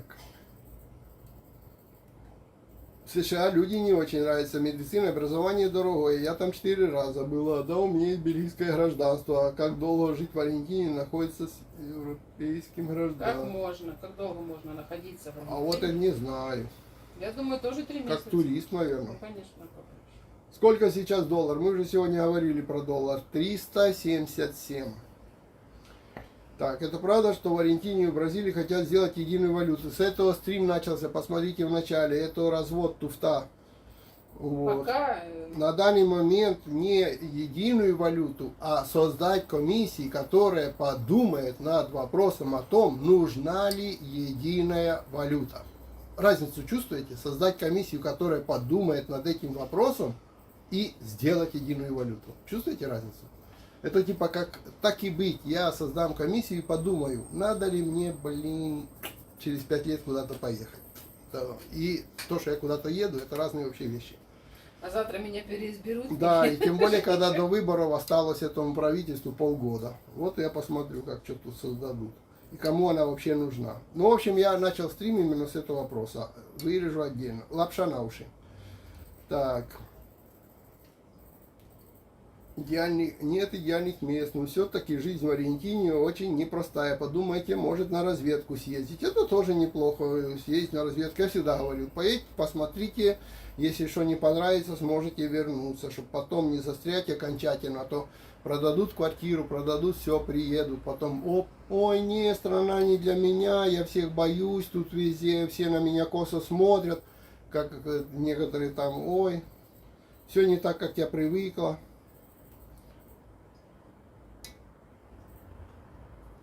Так, видишь, Брусей действительно засрали. Стали появляться бомжи, как в Америке, становится меньше безопасно в Бельгии, налоги огромные, мало солнца. О, у нас как раз все наоборот. У нас, кстати, страна, где больше всего налогов, Леня, в мире на душу населения. Ты покупаешь хлеб за 200 песо, 100 песо это только налог. Это правильно. Климат очень важно. У нас вся зима была как лето, только сейчас похолодало без солнца, тоскливо. Старую Европу убивают. Вспомните хотя бы видео, где здание стоит иммигрант и говорит датчанину, здесь скоро будет Пакистан. Ну, ребятки, это тоже верно.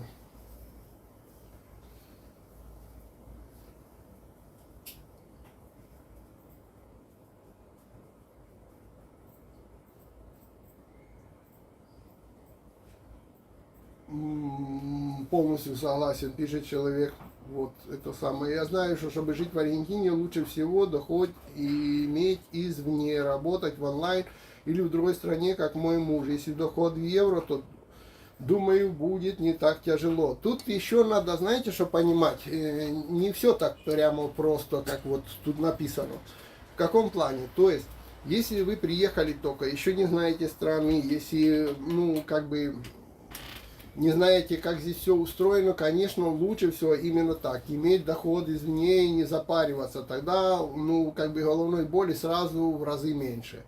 Но это не значит, что здесь все живут только те, кто имеет доход извне. Здесь очень многие люди имеют доход из Аргентины, и в Аргентине живут превосходно. Никакой доход извне не докажет бы их жизни. Соответственно, но это, как правило, те, кто здесь уже давно живет, кто знает, как все устроено, какой бизнес пойдет, какой не пойдет, и все в таком духе. Так что это не значит, что не, вот если ты не будешь иметь доход извне, то ты вообще никак жить не будешь. Конечно, будешь, если найдешь свое. Можно открыть мастерскую, можно открыть ресторан, можно открыть магазин, можно открыть отель. Тут всякие есть люди, которые тут, которые работают и Можно свой имеют, кемпинг открыть. да, свой кемпинг открыть, свою землю, Можно свою купить лодку, выращивать. возить на рыбалку людей. Да, тут вариантов тоже полно. Другой вопрос, что это уже для тех, кто уже здесь, ну, имеет документы, кто уже понял, куда лучше вложить свои деньги, тогда да, он и здесь может, не обязательно извне. Это не значит, что это единственное. Вот не имеешь ты дохода извне, все, ты пропал, ты бомж. Нет, это совершенно не так. И люди, которые живут в Аргентине, из них большая часть не имеет дохода извне. И многие живут прекрасно, превосходно, имеют свои дома, машины, рестораны, А многие уезжают. супермаркеты. А есть некоторые, которые вообще едут сразу в другую страну и там Не, имеется в пытаются виду устроиться. аргентинцы. Аргентинцы Выучились, тоже. посмотрели, молодежь работает, Я же найти об не этом и может, говорю. уезжают, например, в Португалию многие едут, я Да. знаю, в Испанию едут, еще куда-то едут. А многие и возвращаются потом, и таких знаю, которые уехали, потом вернулись, потому что и не нашли там, и не посчитали все-таки, что им лучше в Аргентине. Там заработали, вернулись. Да. Тут хоть квартиру купить.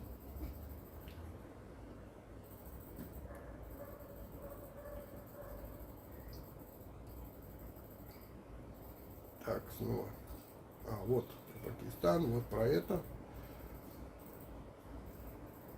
Так, может сказать, теплую, не другую страну поближе. На. Ну-то они там обсуждают. Делали ли вы прививку от желтой лихорадки, чтобы путешествовать по Аргентине? Нет, не делали мы прививку от желтой лихорадки. И путешествуем по Аргентине. О, Маргарита подписалась. Молодец, Маргарита, правильно сделала. Подай пример всем остальным, которые не знают даже, как нажать кнопочку подписаться и как нажать кнопку лайк. Подписаться, в смысле стать спонсором? Нет, просто подписаться хотя бы. Тут же вот 90% смотрят без подписки на канал. Ну, Они просто конечно. увидели, что вот идет где-то стрим, и Люди они не знают, как заскочили. смотреть подписки. Можно подписаться на твои любимые каналы и просто заходишь каждый день и смотришь, что мой сегодня блогер любимый поставил. Правильно, а можно еще поставить там на колокольчик нажать, оно будет прилетать динь-динь, типа блогер уже там. Так что нет, мы путешествуем, но мы не делали никаких про желтой лихорадки. Я смотрел Испанию, Италию, люди не очень с этой ситуацией войны, от ковида не хочется вообще в Европе больше. Так, Орландо, аргентинцы душевный народ, это правда, аргентинцы народ нормальный, скажем так. Так, ну тут обсуждает Испанию, я там не был, так что даже не хочу обсуждать, я там ни черта не понимаю. Так, я вот сейчас, Мишель пишет, на больничном, с соплями, лежу в койке, смотрю трансляцию и сравниваю. Спасибо за ответ, пожалуйста. Мы с Украины собираемся попробовать себя в Аргентине, занимаемся производством обуви и кожи. Насколько это актуально в Кордове или Буэнос-Айресе? Спасибо за ваше мнение. Ну, если кто-то что-то делает, то оно всегда актуально. Вот у нас тут тоже с Украины есть семья, которая, как говорят, мы познакомились, и все, они, к примеру, мебель делают, им нравится. Другие там парикмахерские имеют, другие имеют свои ремонт одежды. То есть все, в принципе, смотря как поставить на дело, и оно пойдет. Вот, например, я вам скажу.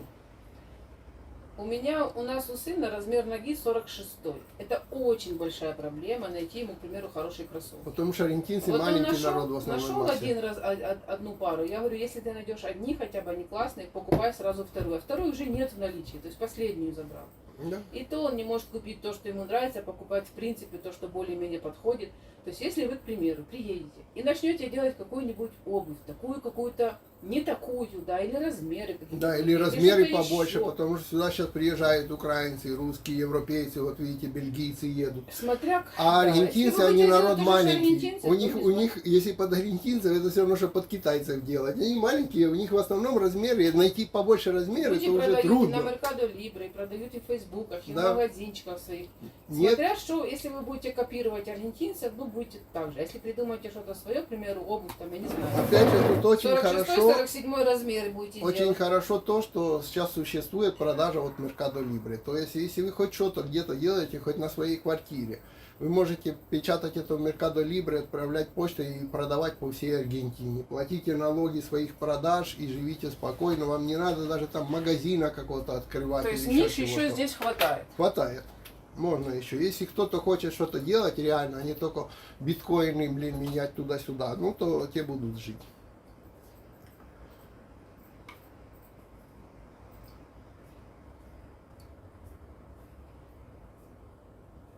Так, спасибо большое за информацию. Это мы семья из Украины, которая в Польше. Думаю, скоро будем в Аргентине. Ну, будете, напишите. Может, и повстречаемся, если захотите. Мы тоже из Украины.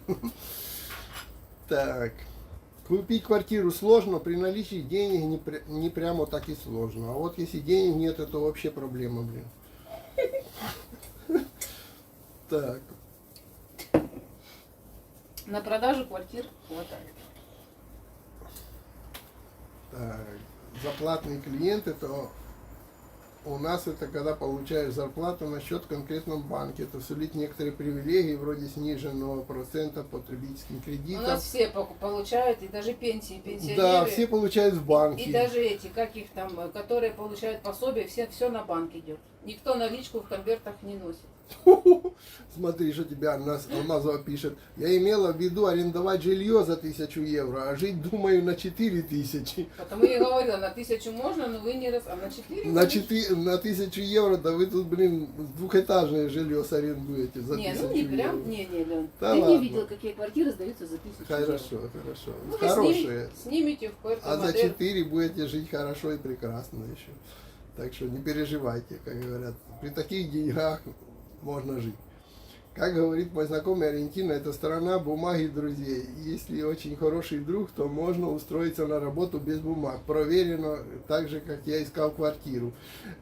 Я уже когда-то рассказывал, еще раз расскажу. Сейчас к таким вещам аргентинцы начали относиться очень даже настороженно и осторожно. По одной простой причине, что тут таких хороших друзей, которые вас потом закладывают и судят за с вами, прошло очень много и попортило репутацию. Так что теперь даже вот по знакомству все, когда им что-то надо, они очень дружелюбные, они очень такие, что говорят, да я за тебя жизнь отдам, блин. А потом пойдет и первый же заложит, что его взяли на работу без документов, что его взяли на работу нелегально, еще потребует, чтобы ему за моральный ущерб выплатили, блин, деньги. Таких случаев тут было куча, и аргентинцы уже начинают на это обращать внимание. Так что да, кое-кто такие есть, Но слушай, кое-кто тут и ключевое, устроится. тут ключевое слово, если очень хороший друг. Да, Аргентинцы, у них есть, так сказать, ну, амиго есть такое слово, но очень хороший друг это 1, 2, 3. Мгм. Правильно? Да. Которые еще с детского садика, скажем так. Я же говорю, тут у нас уже было много такого случаев, Поэтому- когда человек не имел работы и там клялся в любви до гроба, блин, як то кажуть, и спиной за тебя лягу и все. А потом, как только дали эту работу, он прочухал, что можно содрать за то, что он взял нелегала, и тут же бежал первым и его закладывал. Соответственно, Да, таких, всякое. таких говняных случаев было, все про них знают, и все очень настороженно смотрят, надо ли, блин, еще такого нового друга или не надо, а то вдруг таким же окажется. Вот. Так, посмотрите редакцию Пивоварова про Аргентину. В Аргентине уничтожает человеческое достоинство. Не уничтожает. Тут, Господи, я уже думаю. Очень важное качество человека на нос. Да нафига нам смотреть Пивоварова, если мы здесь живем 26 лет? Скажите, блин, Пивоваров сколько тут уже живет? Ну, Ну тоже вот, так нельзя однозначно можно. говорить. Есть всякие разные случаи, есть разные люди.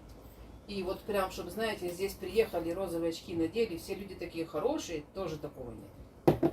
Для того, чтобы человек был хорошим, он Это еще- раз. Второе, тут еще показатель не в том, какие аргентинцы, тут еще показатель, кто вы. И как вы относитесь к аргентинцам. Тут еще тоже очень немаловажно. Мгм. Как вы себя поведете, так вам здесь и ответят. Вот в чем прикол. Так что кого-то может именно круто быть, а кто-то начнет хамить и требовать свое, так еще и подсрачника получит. Вот, аргентинцы.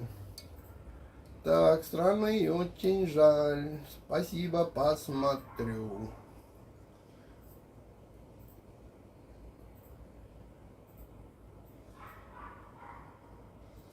Аргентинцы классные. Часто комментарии видел, типа, добро пожаловать в нашу страну. Нет, ты пропустил. Да, точно. Да. 84-й лайк поставил человек. Здравствуйте, подскажите, есть ли в Аргентине практикующие мусульмане? Видите ли вы девушек в хиджабе по городу? Нет у нас хиджаба в Ни в городе. одном ролике про Аргентину не видела. Нет у нас хиджаба в городе. Девушек, мусульманок, да, есть. Но, как правило, единственные, как я их видел, именно мусульманок, то они могут вот так платочек, типа, чтобы вот так только лицо было видно. Вот, знаете, то есть и длинное платье. Вот и все. Но никаких хиджабов я никогда, кроме телевизора, нигде не видел. Хотя я даже работал когда-то и при одном посольстве здесь обслуживал компьютера, именно только компьютера, не подумайте, это Марокко, марокканском. И был у посла дома и видел всю его, так сказать, услугу-прислугу, и никто из них ничего такого не одевает и ничего такого вот вообще не носит. И в магазинах можно, и на улицах. Зачем им сюда ехать? Да, то есть нет, такого прямо вот этого фанатической одежды, вот этого типа хиджаба, все такое тут никогда не встречал. Вот. За вот так вот с платочках, типа, чтобы только лицо было, да, таких можно встретить. Но чтобы совсем там накрытых, нет, не видел я такого.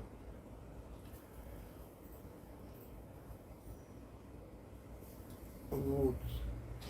Мусульмане, полно мусульман здесь, и есть и культурные центры мусульманские, и все остальное. Это существует, есть. Так. Думаю, что Аргентина хорошее место, если бабахнет из России в Европе. Да, это будет хорошее место. Мы тоже так считаем. Мы надеемся, что нигде ничего не бабах. Да, будем надеяться, что разума у некоторых старцев хватит не бабахать. Мой хозяин по цыганской почте смотрел за мной 3 года. Когда прошел проверку, предложил на выбор сразу 10 квартир. Вывод: будешь иметь 100 друзей, будешь иметь 100 рублей. Тоже хорошо. Так. Тоже, думаю, в Европе опасно. Это пороховая бочка.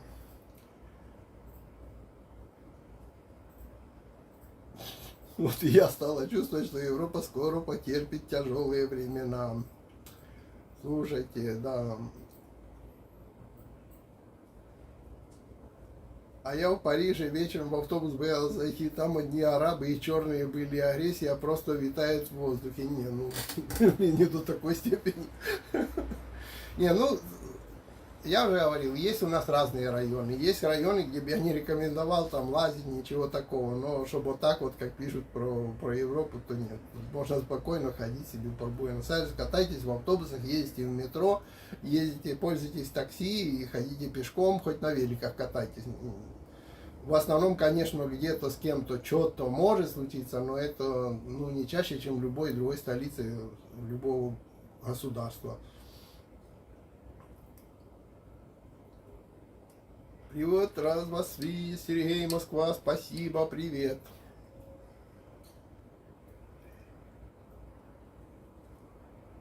Светлана, ты смотрела в детстве фильм «Гости из будущего»? Конечно, не один раз. Раз 10, наверное. И песню «Прекрасное далекое» мы учились играть на пианино там с девочками еще в школе. И пели. Да-да, смотри. Да, вон даже Люда пишет. Бачишь? Угу. Люда ОК пишет, да, мы смотрели «Гости из будущего» каждый раз, когда показывали. Людочка, это моя сестричка. Вот. Кто не знает. Да, мы смотрели. Мы все фильмы смотрели. Мы посмотрели все, что нам показывали. У нас же не было интернета там и все. То есть вот все, что показывали, мы все смотрели. Родители были на работе. Нас не контролировали.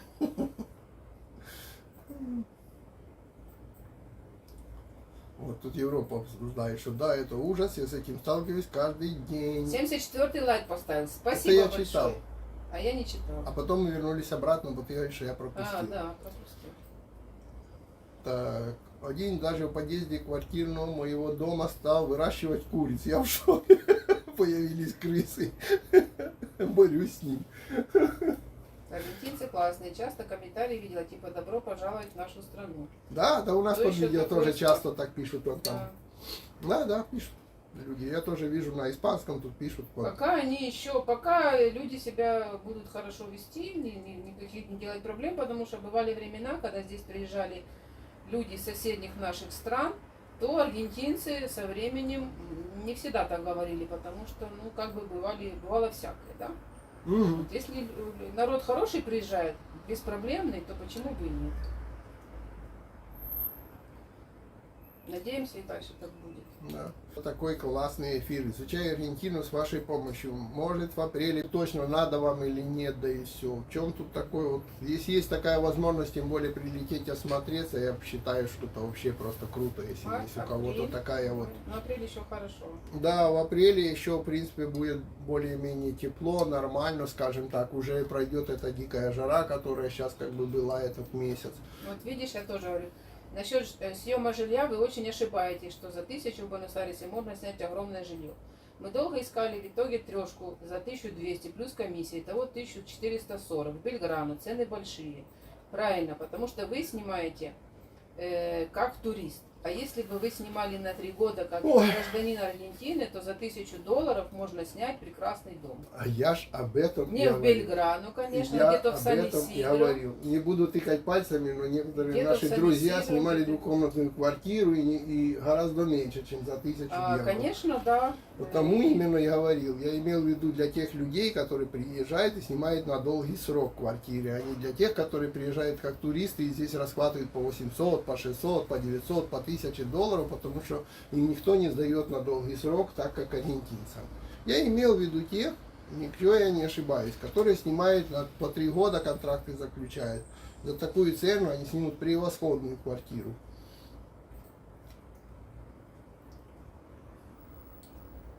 Так. Но сейчас квартиры очень дорогие. Говорят, что те квартиры, которые были год назад $400, сейчас они 700, 800 и 900. То есть буквально Хорошо. моноамбиенты уже за Вот $800. недавно, хорошо, давай так, мы не сняли, даже не побежали, но, к примеру, недавно, вот когда мы рассматривали тут некоторые квартиры, вот у нас тут на квадре была такая превосходная квартира, которая нам обоим по фотографиям понравилась, и все, вот здесь прямо с таким балконом широким. Превосходная, однокомнатная. Нет, не однокомнатная, трехкомнатная была, с большим балконом вот здесь. Просто мы посчитали, что это дорого и все такое. Сколько она там стоила? 250 тысяч. 250 тысяч песо. Прекрасная квартира, блин, трехкомнатная у нас на Бельграну стоила. Это, конечно, надо гарантии, контракты на 3 Это года, 800 все такое. долларов. Вот, $800. Так это прекрасно. Так что не надо мне рассказывать про 1200. Ну, 1200 просто это для туристов. да. Для туристов. А мы говорим для тех, кто здесь постоянно будет жить, а не для туристов. Когда вы получите постоянные документы и сможете, так сказать, подтверждать свои гарантии и все остальное, и снимать на 3 года, вы видите, что это будет в 2 раза дешевле. Ну да. Вот.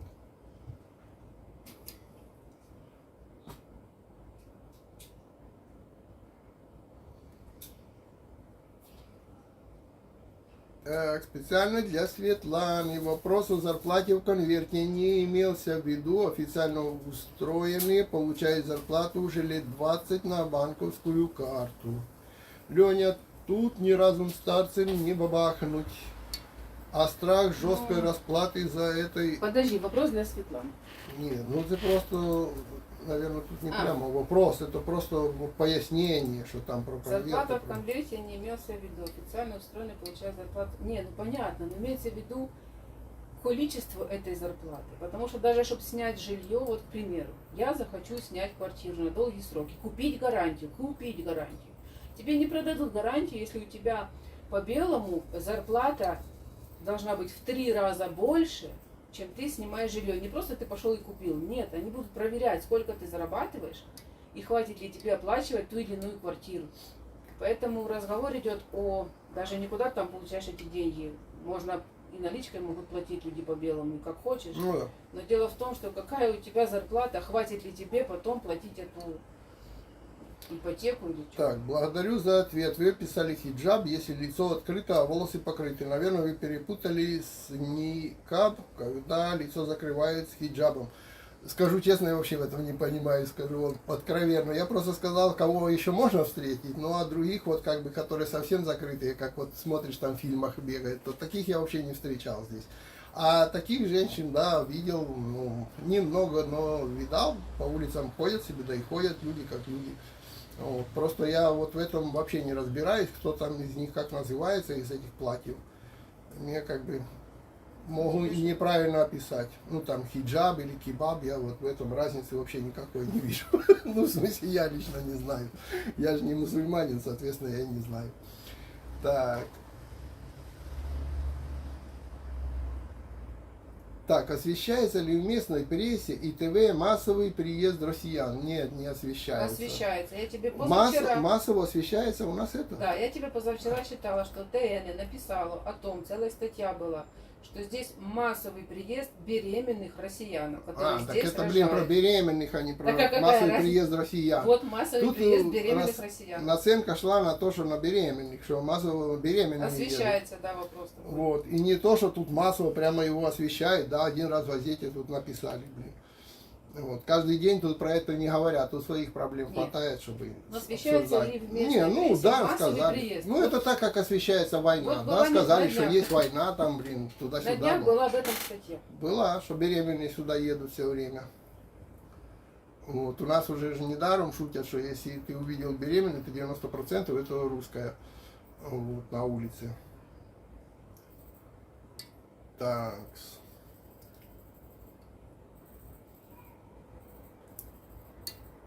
Спасибо еще раз. Рад за вас.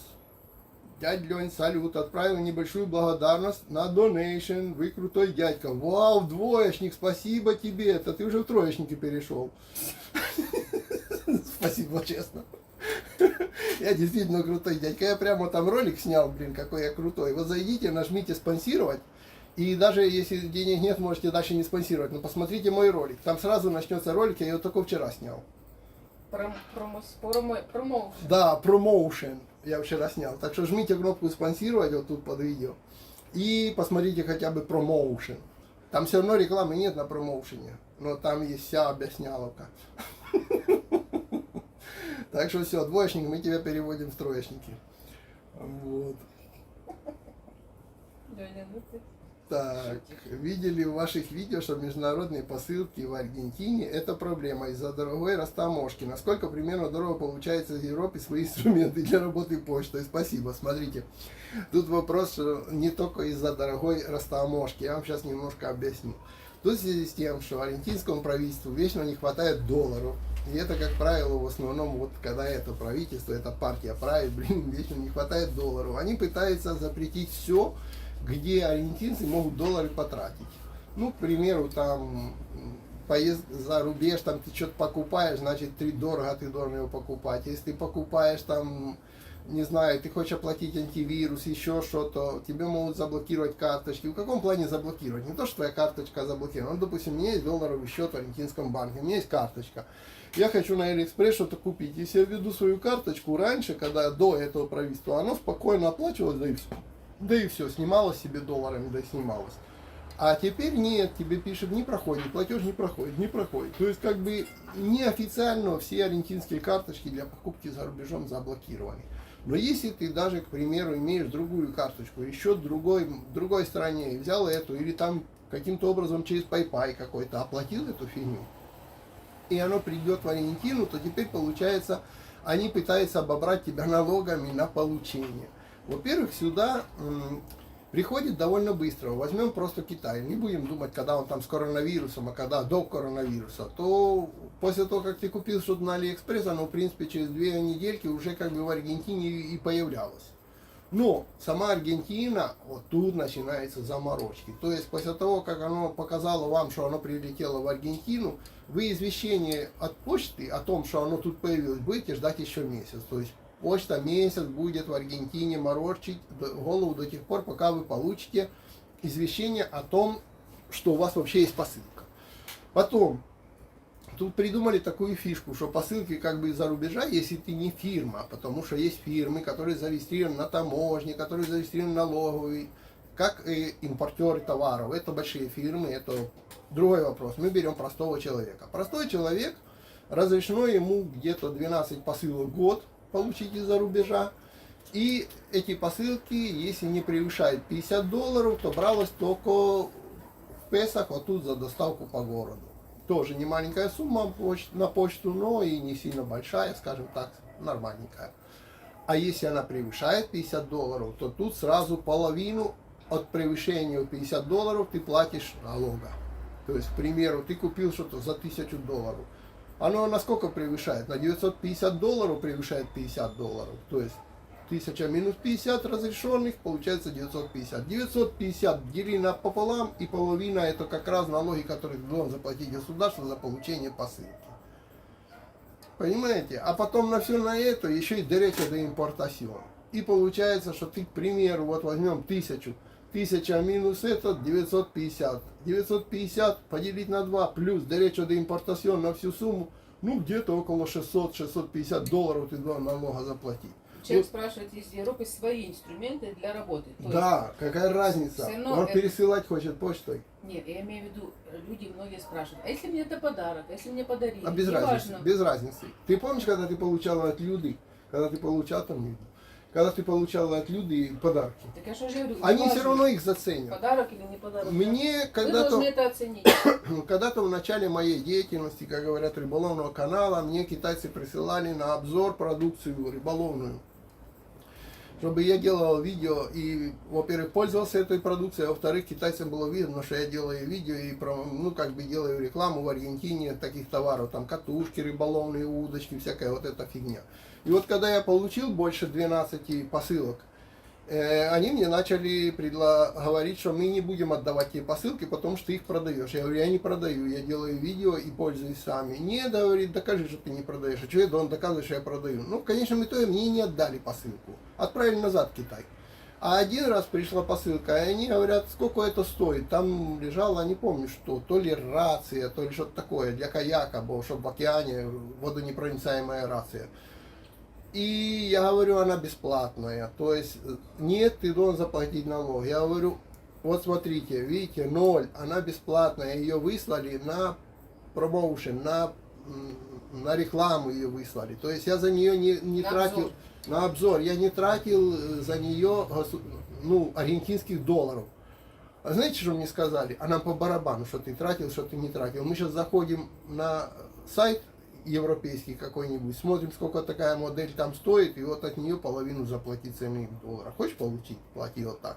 И даже если его вообще бесплатно. Так что ты скажешь, что это твой инструмент, что то, что все, да им по барабану. Они Они скажут, его оценят всё равно посмотрят, сколько это стоит в Европе на сайте, и ты должен будешь половину заплатить долларами налога. Ну, Вот лучше посмотрите, сколько стоит эти сколько он инструменты здесь стоит. Может, Да. этот инструмент вам дешевле купить здесь, а там продать. Может, вы дешевле его даже купите. Я вот слышал от некоторых товарищей, которые сюда приехали, они даже удивлялись, они сказали, что хороший инструмент они увидели здесь дешевле. Это я тебе рассказывала. Потому что я всех блогеров смотрю и тебе рассказываю. Это я с человеком лично разговаривал. Потому что Парке. я видео такое смотрела. Хорошо. Ну, ладно. А я в парке лично с человеком разговаривал, когда вы бегали впереди. И он сказал, что он инструмент подешевле здесь увидел хороший. Ладно. Вот. Опять мне попался двоечник, кстати, что он мне выслал донейшн, ну прямо теперь глаза, радуются. Ох, Леня. Ой, так, это мы рассмешил. Благодарю за эфир, пусть у вас будет все хорошо. Да, пожалуйста. Здравствуйте. Это человек, который про хиджабы писал. А, да? Рассмешили меня. А, Ну, смотри. может быть, я же говорю, я не знаю. Ну, я смотрю же людей. Хиджабы, кто пишет. не хиджабы, я в них не понимаю. Я видел женщину с этим вот так. Ну, лицо, так это видел? просто комментарий. Здравствуйте, интересно так, в ходу ли у вас криптовалюта? А у нас в ходу криптовалюта. У нас как только доллар начал запрещать, так криптовалюта в такой ход пошла, что как-то писали, что город Буэнос-Айрес это второй по численности город в мире, который пользуется и хранит в криптовалюте. Так что да, у нас в ходу криптовалюта. У нас аж так все сначала кричали, что криптовалюта это ничего не значит, даже я такой был. Но я же не правительственная шишка, так что мне можно, блин, я же просто блогер. А когда правительство рассказывало, да это все туфта, да это все развод, а теперь каждый, блин, придумает, как можно налогом это обложить. Если такая туфта, нафига вы налог государства не придумаете на эту туфту. Так что да, пользуется. Где-то промелькнула информация о том, что в течение полугода после приезда можно себе контейнер отправить со своими вещами без всяких пошлин. Кто-нибудь об этом знает? Я не знаю. Может, Нет, без кто если пошлин знает, такого нет. а может так и напишет там. В телеграм-каналах были люди, там у них какой-то чат есть, они в складчину складывались, заказывали контейнер и привозили или привозят, я не знаю, и бесплатного нет. Вот, слушай, какой хороший комментарий. Вот. Без пошлин, правда, не знаю. Хотел переехать в Аргентину недавно, но по своему опыту знаю, что если все побежали в одну сторону, то нужно бежать в противоположную. Там, куда ринулись русскоязычные, стало везде дорого жить. Значит, надо бежать в противоположную, вам надо тогда в Россию побежать. Все русскоязычные сюда, а вы в противоположную. Блин, вы в России. Прикинь, какой прикол получится. Ну, если по опыту надо бежать в обратную сторону, так надо туда. Вот. А куда сейчас не побежали? Вот. Да вот я уже подсказал, куда еще не побежали. Куда? Ну, в Россию же не А. побежали. Ну, Пока же я не вижу, туда прямо все бежали. Так что надо противоположную. Даже в Руанде видела наших ролик на Ютубе. Так там это же вообще друзья, блин. Что там ролики-то не делать. Так. Про то, что куда бежать, если впереди паровоза я пропустил вспышку, то бежать нужно в противоположную сторону от бегущих. О, ну это же то же самое, я же именно и сказал, противоположная сторона от бегущих это Россия. Ну, смотрите, насчет Аргентины сюда, если можно так сказать, бегут и китайцы, и кто там еще, Венесуэла, да, вот те, кто вот последнее, так сказать, бегство это было Венесуэла. Да и сейчас я вижу много. Вот. Я вот хожу на работу, встречаю И из Африки очень много. новых девушек венесуэлянок, которые только-только приехали, в фирмах работают. Африканских людей очень много. Вот там на Онсе, Да, на на Флорес, Онсе, Флореста, Африке там очень их очень много. много. Это не значит, что из-за У этого нас в страна Аргентине международная. это стало дорого снять жилье, это да, потому что люди пока едут с деньгами и думают, что, ну, как бы, то есть вот Ну, аргентинцы ничего, оно эту что, фишечку да. прочухали, Ну, конечно, если кто-то везет и предлагает бабки, чего не брать? конечно. грех А плюс еще есть отказываться. помогаторы, которые Да, помогли да, все это как- прочухать. Да, а если еще помогаторы, которые разведут, так, блин, вообще хорошо. Так что все нормально. Слава Богу, Аргентина здоровая, а так как мы долго живем и долго путешествуем, мы даже знаем, в каких пещерах можно здесь спрятаться, что тебя там, блин, годами никто не найдет. Так что я думаю, сюда еще побегут, и еще больше, блин, и еще большие чины побегут, которые именно в тех пещерах и будут жить, блин. Вот.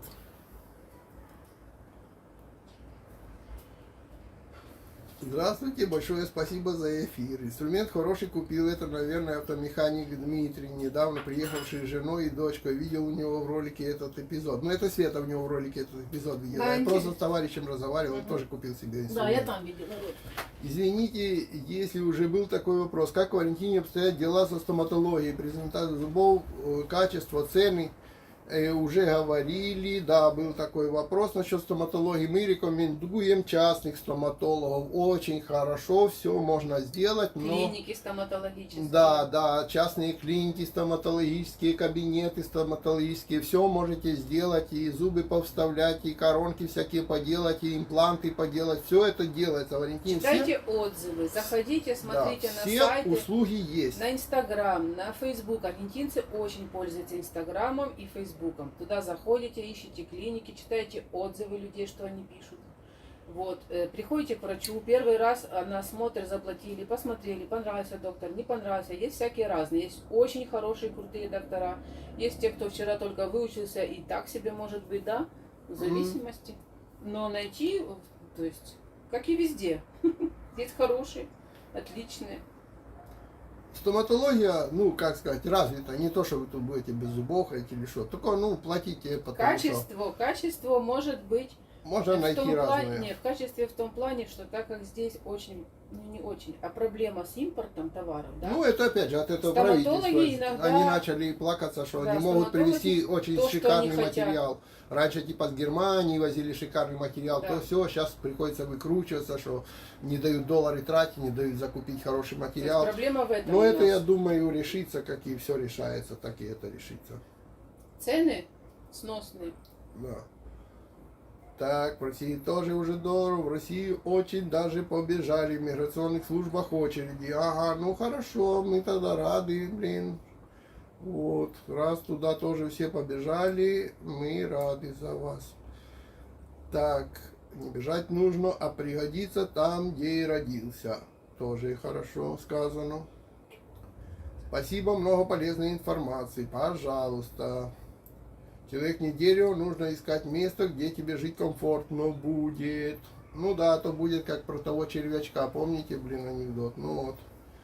Типа, чего мы, мама, тут живем, а не в яблоке? Ну, мы ж тут родились, блин. Так.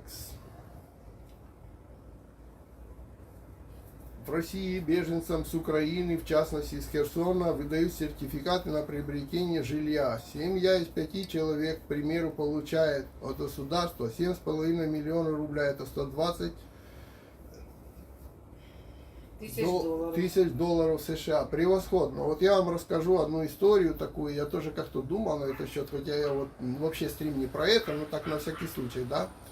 Вот жил ты, блин, в Херсоне, или жил ты там, не знаю, в Мариуполе, ну, одним словом, около Черного моря, там, в Одессе ты жил. Тут раз, блин, пришли такие освободители, разбомбили твой город, разбомбили твой дом, разбомбили твою квартиру и дали тебе в Сибири сертификат на покупку, блин, жилья. Круто! Они, наверное, такие довольные, блин. Я так вот просто представляю, какие они довольны. Вот жил он, блин, в Одессе, к примеру, ходил на море, бычков ловил, а тут хоба, и его освободили от Одессы, и живет он в каком-нибудь Курганске или там еще где-нибудь, не знаю, точно не буду называть города, бы я там не был. И такой довольный думает, ну, слава Богу, наконец-то. Прикидывайте. Да, молодцы. Всю жизнь мечтали. Так, я не просто так вопросы про больничные кредиты задавала. Судя по всему, в России пока социализм, не без проблем, конечно. Но даже лучше, чем в советские времена. Ну, черт. Хорошо, мы рады за вас. Это же дело такое. Нам пока и здесь нормально. Работаю с недвижимостью. Да, сертификат дают. Общалась с такими клиентами. Может быть. Ну, наверное, вот, знаешь, на съем жилья, вот это гарантия имеется в виду. Мы же рассказывали, я говорю, что это Есть. самое, что можно купить. Я имею в виду, наверное, думаю, это. Так, автомеханик Владимир, по больничному, кстати, среднюю зарплату платят, если официально устроен. Ну да, Хорошо. жестко говорю. Да. Так, самые прошаренные украинцы побежали в РФ. Зря улыбаетесь, Россия за лояльность щедро сплатит. Такого не свет нигде в мире украинцам. Да, да, хорошо, прочитали, как говорит Шпак. Как Шпачок говорит, прочитали.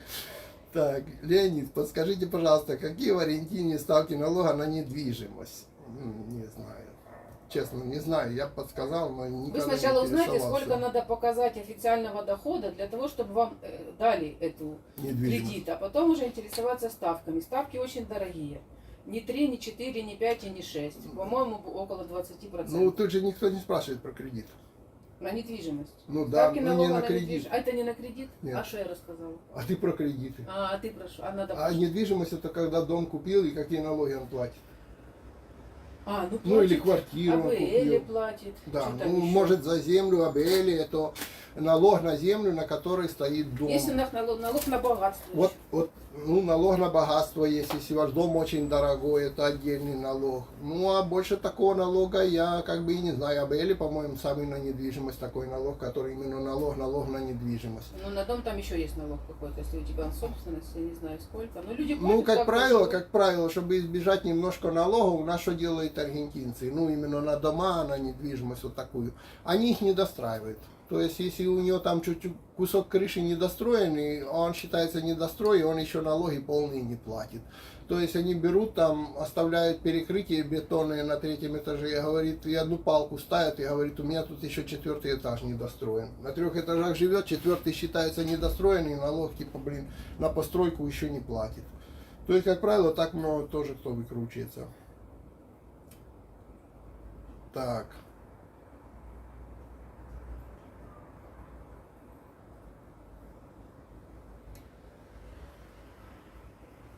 Так, тут про комфорт. И... Только сегодня, Леня, мы это видели. Бегут еще как бегут, просто трудно сюда добраться. Ну, хорошо, я же не против. Просто ты пропускаешь, наверное. Может, но я вот постоянно перепрыгиваю, и я снова ищу, где я остановился. Вот потому так Ну, про получается. налог на недвижимость. Вот нашел как раз. Так, только сегодня, Леня, мы видели. Бегут еще как. Трудно сюда добраться. Хорошо. Вот.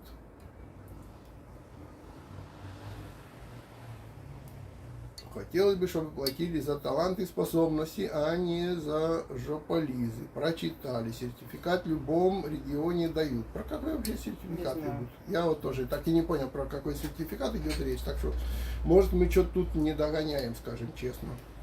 Всякое Про может быть. сертификаты вот пишут. Для них ты не прав. По сертификату ты имеешь право купить везде жилье. Сертификат, который дают украинцам на покупку жилья в России. Покупать и в Анапе, в Краснодаре, Московской области. А ты так говорил, что там типа покупают квартиры где-то Да там я на к примеру севере. сказал, я что говорил, что я же к примеру сказал, что ну где-то вам дадут этот, я просто к тому, что к примеру, если я живу там в городе на море и хочу жить в своем Херсоне, я там родился, вырос, там еще что-то, ходил на пляж, нафига мне где-то куда-то как переселенцу жить?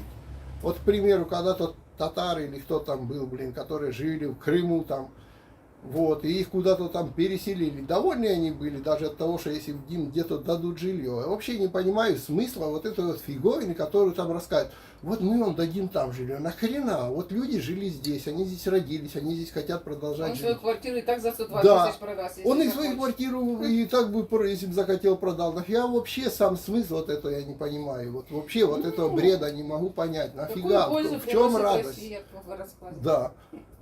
Вы знаете, такая, фигня какая-то. Еще некоторые пытаются вот эту хрень Зетникову свою доказывать. При чем тут вообще это? При чем тут, что там им вообще, кто кому дал, кто кому не дал, а кого-то поубивали, А кто-то просто хотел жить там, где он живет. Вот хорошие есть, красивые, хорошие города, они там жили. Какая радость от того, что их куда-то переселили. Короче, Даже если там что-то дадут кому-то. Так.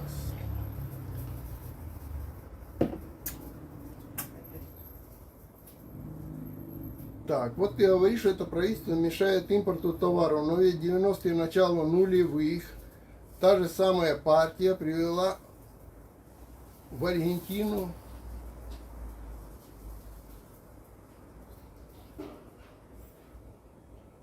правила в Аргентине.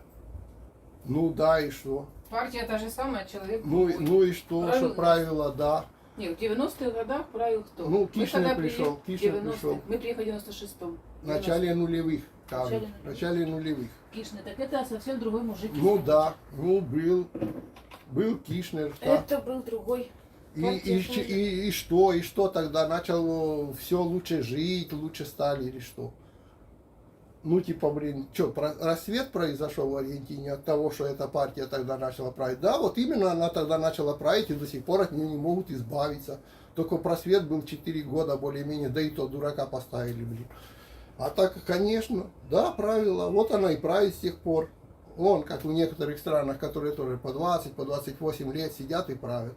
Так же и происходит, правильно, мы же про это именно и говорим. При них и все и пошло. Вот был, когда они пришли, был доллар 1 к 1, теперь доллар 1 чуть ли не к 400. Так и есть. Так, в одном из ваших видео вы говорили, что в одном поселке возле Кордовы дают землю под строительство дома. Сколько примерно стоит? Так, мы, смотрите, во-первых, это мы прочитали, в газете была эта статья, мы ее прочитали. С тех пор она меня вообще не интересовала, я не помню, где эта статья, не помню, какой это поселок, и меня это вообще как бы... То есть вот как сейчас, есть какая-то новость, я ее прочитал вам, рассказал про эту новость, что у нас такое есть, но это Может, не уже значит... там все давно раздали? Да, но не значит, что я побежал в этот поселок искать эту землю, или оно меня как-то волновало, или я вообще это запомнил. Вот если хотите, там, Я наверное, думаю, там в этом уже, видео если я давали, рассказал. давно им уже все раздали давно. Да. Ну там другой вопрос просто. Так что я просто вот не помню, где это в этом поселке, какой этот поселок Сколько был. примерно стоит построить небольшой дом с коммуникациями в провинции? Видно, человек может хочет приехать и там построить Наверное. дом. Ну, тоже не знаю, сколько стоит дом построить. Ох, как колоссально, сколько стоит дом построить. Ну, $1030 не меньше. Наверное. Это если вы совсем уж небольшой. И с коммуникациями, если там есть коммуникации, они будут. Там может не быть света, там может не быть газа, там может не быть воды. Вам надо будет все это, воду там, скважину пробивать, к примеру. Или тут много где еще нет ни света, ни газа, ни воды. Так, пишет, что Но небольшой дом. Donation Alert не работает. А ну-ка заглянем на него. Что-то он тут, блин, решил баловаться. Дома, например, у нас на побережье, к примеру, если купить дом на побережье, да, то дома, хорошие дома, более-менее хороший дом, какая-нибудь территория в нормальном районе, $100 000 и выше. Поэтому, чтобы построить хороший дом, наверное, надо 1070. Если такой себе средненький, я думаю, за 50 можно построить. Ну, 40 это уже надо сильно постараться, наверное, да? Ну, так как мы этим пока не интересовались особо, так приблизительно. Ну, что Леня вообще этим не интересовался, он не знает. Ты знаешь? Мгм. Я не знаю. И спросите, сколько стоит Да, жесткий смотри, диск или написано, что Donation Alert не работает. Во всяком случае, баланс 0. Двоечник, ты переходишь в разряд двоечников. Я шучу. Я не знаю, я сюда никогда не заглядывал особо, надо будет посмотреть. Наверное, знаете, все с этими всякими санкциями, финансами тут как бы это самое. Может, некоторые вещи и не работают уже, а это сейчас когда-то было. Проверим, если что, какую-то другую ссылочку поставим. Но на данный момент я, честно говоря, даже не это самое. И не знаю. А может оно там как-то с задержками это или блокирует кого-то, чего-то. Так что разберемся. Так. Это канал не про политику. Вот, я же об этом и говорю. Меня тоже многие вопросы злят, но я стараюсь сдерживаться и не обсуждать, как все одно и то же. Все-таки тем более, что мы как бы в Аргентине живем, у нас есть своих проблем, хренова гора. Вот. Но нас это, конечно, волнует, и это весь мир волнует. Но ничего, продержимся. Так. Если человек профессионал, владеет навыками работы руками слесаря, автослесаря, сантехника, да, в Аргентине работа будет обязательно. Только возьмите, как говорят, оформитесь монотрибутистом и фигачьте себе хоть сами, хоть пойдите для начала, я уже рассказывал, я бы рекомендовал сначала с кем-то поработать из аргентинцев или с теми, кто в Аргентине давно, чтобы немножко, ну, в каждой стране есть какая-то своя специфика немножко. Но такие простые работы пока у нас тут идут на ура, так что за это даже не беспокойтесь. Другой вопрос, что может сначала... Зарплата будет ли вас устраивать такая? Ну, если сами на себя, Работу то всегда да, можно то найти. А вот найдете не и понравится вам зарплата. зарплата, это другой вопрос. Вот. Ну, смотри, слесарь, автослесарь, сантехник, конечно, ну да. Ну сколько будет получать? 1150 больше не дадут. Это если на кого-то. А если потом будет сам на себя А работать? вот если потом, а вот я же это, говорю, это долгий путь. чтобы подучиться, да не долг путь. Просто чтобы посмотреть, как обслуживать клиентов, как тут привыкли и все остальное. То есть для этого надо немножко поработать с кем-то. Ну, А сам потом... на себя надо тоже, Лень, снять где-то какую-то локацию, какой-то Ну гараж. да, как минимум Это не гаражик. просто, это не так, что зарплата будет 150 тысяч, больше не будет. 100 тысяч вы отдадите за квартиру, заплатите еще интернет, газ, свет, телефон на проезд, и дай бог, что вам хватило на покушать. А если у вас семья, вам не хватит. Чего вы не понимаете? В Аргентине сертификаты на жилье дают Дают приезжающим. приезжим? Нет. На что мы вам намекали? А в России дают, понимаешь? Вот, с Украины всю дорогу народ бежит. Ну, так дело же не только в сертификатах, извините, и в деньгах. Не Если- дают у нас, не дают. Зато там дают. А, ну дают, так и дают. Если кому туда надо, пускай бежит, я что. Я же не против. Люди должны жить там, где им хочется. Если кому-то хочется жить в России, пускай живет в России. Это его выбор, это его право. А многим россиянам не хочется жить в России, они бегут в Аргентину и живут в Аргентине. Без сертификата. Да, и без сертификатов, блин, прикидывайте. Так что, да, и не всем прямо сертификат надо от того, что Россия будет давать сертификат. Ну, вот пускай мне дает сертификат. Я вот, к примеру, сейчас уже принципиально не взял бы ни российского паспорта, не поехал бы в Россию ни с каким сертификатом. Просто принципиально. Да и все. Так что, кому надо, и этот сертификат, ну, пускай берет сертификат и бежит туда. Это его дело, это его выбор, как говорят. А многие люди едут в другие страны, даже без сертификатов валят. Это дело такое. Так что не в одних сертификатах, как говорят, счастье в жизни. Так, вы со Светланой когда-то бежали с Украины? Нет, мы никогда не бежали ни с какой Украины. У нас не было не бежать, нас никто не ущемлял. Мы поехали, когда развалился Советский Союз, мы хотели посмотреть, что такое за границей, и поехали, взяли с визой на год посмотреть. Ну и задержались тут на 26 лет. Но бежать или бежать мы не бежали. Не было, мы не бежали от войны, мы не бежали от голода. Знаете, как говорят, если у тебя не хватает на еду, так у тебя, как говорят, потрать те билеты, которые на самолет купил, блин, тебе хватит на еду. И никуда мы не бежали. Мы просто поехали посмотреть, что такое за границей. Я же говорю, да тут и остались. Так, согласен. Именно это Владимир говорит в последнем видео. В одной из комментариев ошибочно назвали Дмитрием, а я повторил ошибку. Так, стрим вообще про Аргентину. Не надо портить атмосферу. Да, я стараюсь и не портить. Может, это не тебе, может, это тем комментаторам. Может. Так, Аргентина моя мечта. Не знаю, реализуется или нет. Спасибо Леониду и Светлане, потому что, видите, Аргентину начал учиться благодаря им с 13 года. Ой, класс. Я так понимаю, что Мы вас, студио ваш вообще ник с Белоруссии. Ваш ник помню. Мне кажется, он смотрит нас постоянно. Так, ну, если я ошибаюсь, то напишите, может, я ошибаюсь. Но мне кажется, что-то, что человек в Беларуси. Так, в 80-е в Аргентине была военная хунта, которую снесли в 90-х. Пришли левые, стало чуть легче дышать. Вы даже сами говорили, было нормально, когда приехали впервые. Было нормально, но тогда еще не было кичнеризма. Мы в Прикидывайте. 96-м приехали. Да, мы приехали в 96-м. Вот.